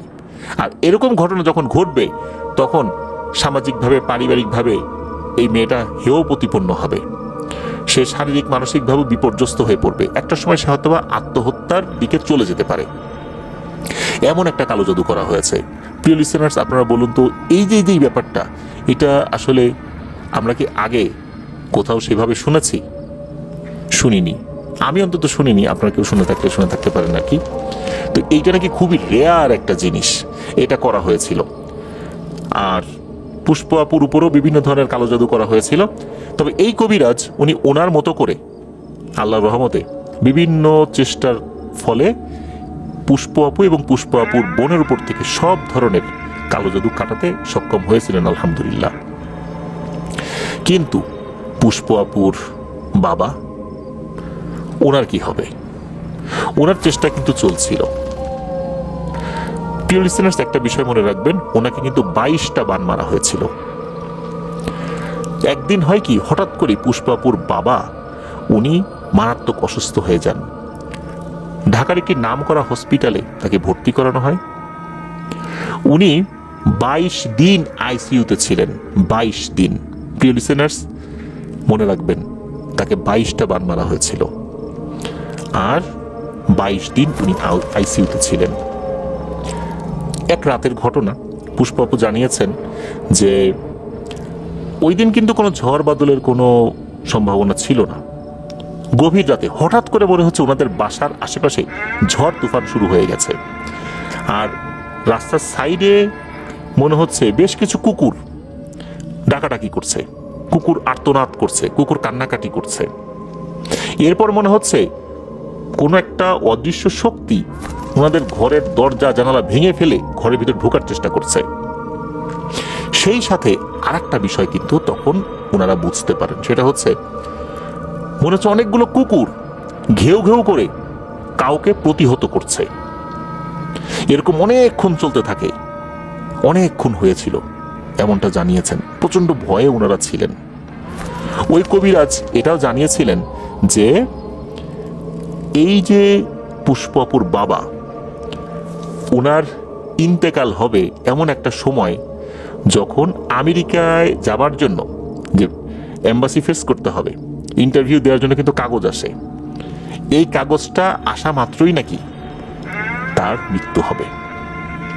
আসলে কারো মৃত্যু সম্পর্কে অ্যাডভান্স তো বলা যায় না, কিন্তু আসলে যারা এই কাজের সাথে জড়িত রয়েছেন তারা অনুমান করতে পারেন। বিশেষ করে একটা বান মারার যে প্রক্রিয়া, এই প্রক্রিয়াতে কিন্তু তার মৃত্যুর যে সময়টা, অর্থাৎ কোন সময় তাকে হত্যা করা হবে, এই বিষয়টা নির্ধারণ করে দেয়া হয়। যার কারণে ওই অনুমান থেকে ওনারা বলতে পারেন যদি বান কেটে যায়, আল্লাহর রহমতে তার হায়াত থাকে, তাহলে তো বেঁচে যাবে। এইভাবে কিন্তু চলছিল। পুষ্প আপু জানিয়েছেন যে ওনাদের পরিবারে এমনভাবে বান মারা হয়েছে, প্রথমে ওনার বাবা মারা যাবেন, তারপর ওনার মা মারা যাবেন, তারপর পুষ্পাপু মারা যাবেন, তারপর ওনার ইমিডিয়েট ছোট বোন মারা যাবেন, এভাবে 4 জন মারা যাবে। এরপরে ওনার নানা বাড়িতে, যেহেতু এই বিষয়গুলো নিয়ে ওনারাও সচেতন ছিলেন, তার নানা বাড়ির লোকজন, তাদের নানা বাড়িতে 8 জন লোক, এই 8 জনের প্রত্যেককে মেরে ফেলার জন্য নাকি বান মারা হয়েছে। সবার যিনি বয়সে বড় তিনি আগে মারা যাবেন, তার থেকে ইমিডিয়েট যে ছোট সে মারা যাবে, তার থেকে যে ছোট সে মারা যাবে, এভাবে 8 জন মারা যাবে। এইভাবে মরণ বান মারা হয়েছিল। এবারে আসলে কি বলবো প্রিয় লিসেনার্স, আমি ভাষায় প্রকাশ করতে পারছি না। হঠাৎ করেই কিন্তু এই পুষ্পাপুর বাবার শরীরের বাম অংশ অনেকটাই প্যারালাইজড হয়ে গিয়েছিল যখন উনি আইসিইউতে ভর্তি ছিলেন আর কি। উনি তারপরও কথাবার্তা বলতে পারতেন। 22তম দিনে বেলা 12টা তখন তাদের ঠিকানায় আসলো আমেরিকান এম্বাসি ফেস করতে হবে এই ইন্টারভিউয়ের কাগজ। বেলা 12টায় যখন এই কাগজটা হাতে আসলো তখন পুষ্পাপুর বাবার সেই নিঃশ্বাস বানটা অ্যাক্টিভ হয়ে গেল। উনি প্রচন্ড শ্বাসকষ্টে ভুগতে শুরু করলেন। তখন ওই যেই কবিরাজ উনিও জানিয়ে দেন যে তার জিনেরা অনেকগুলো বান কাটাতে পেরেছে, 19টা বান কাটাতে পারলেও লাস্ট 3টা তারা কাটাতে পারেনি। এই 3টা এমনভাবে আসলে অ্যাক্টিভ হয়ে গেছে, শেষ মুহূর্তে কাটানো আসলে সম্ভবই না। তারা ক্ষমা চেয়েছেন, তারা অনেক চেষ্টা করেছেন, কিন্তু পারেননি। ওই দিন বিকাল 5টা 37 মিনিট 2025 সালের 28শে সেপ্টেম্বর পরিবারের সবাইকে কাঁদিয়ে পুষ্পাপুর বাবা আল্লাহর ডাকে সাড়া দিয়ে চলে যান। ইন্না লিল্লাহি ওয়া ইন্না ইলাইহি রাজিউন। প্রিয় লিসেনার্স, আসলে এখানে যে ব্যাপারটা, এটা কিন্তু এখানেই শেষ নয়। উনি মারা গেছেন, ঘটনাটা কি শেষ? না, আরো কিছু তথ্য রয়েছে।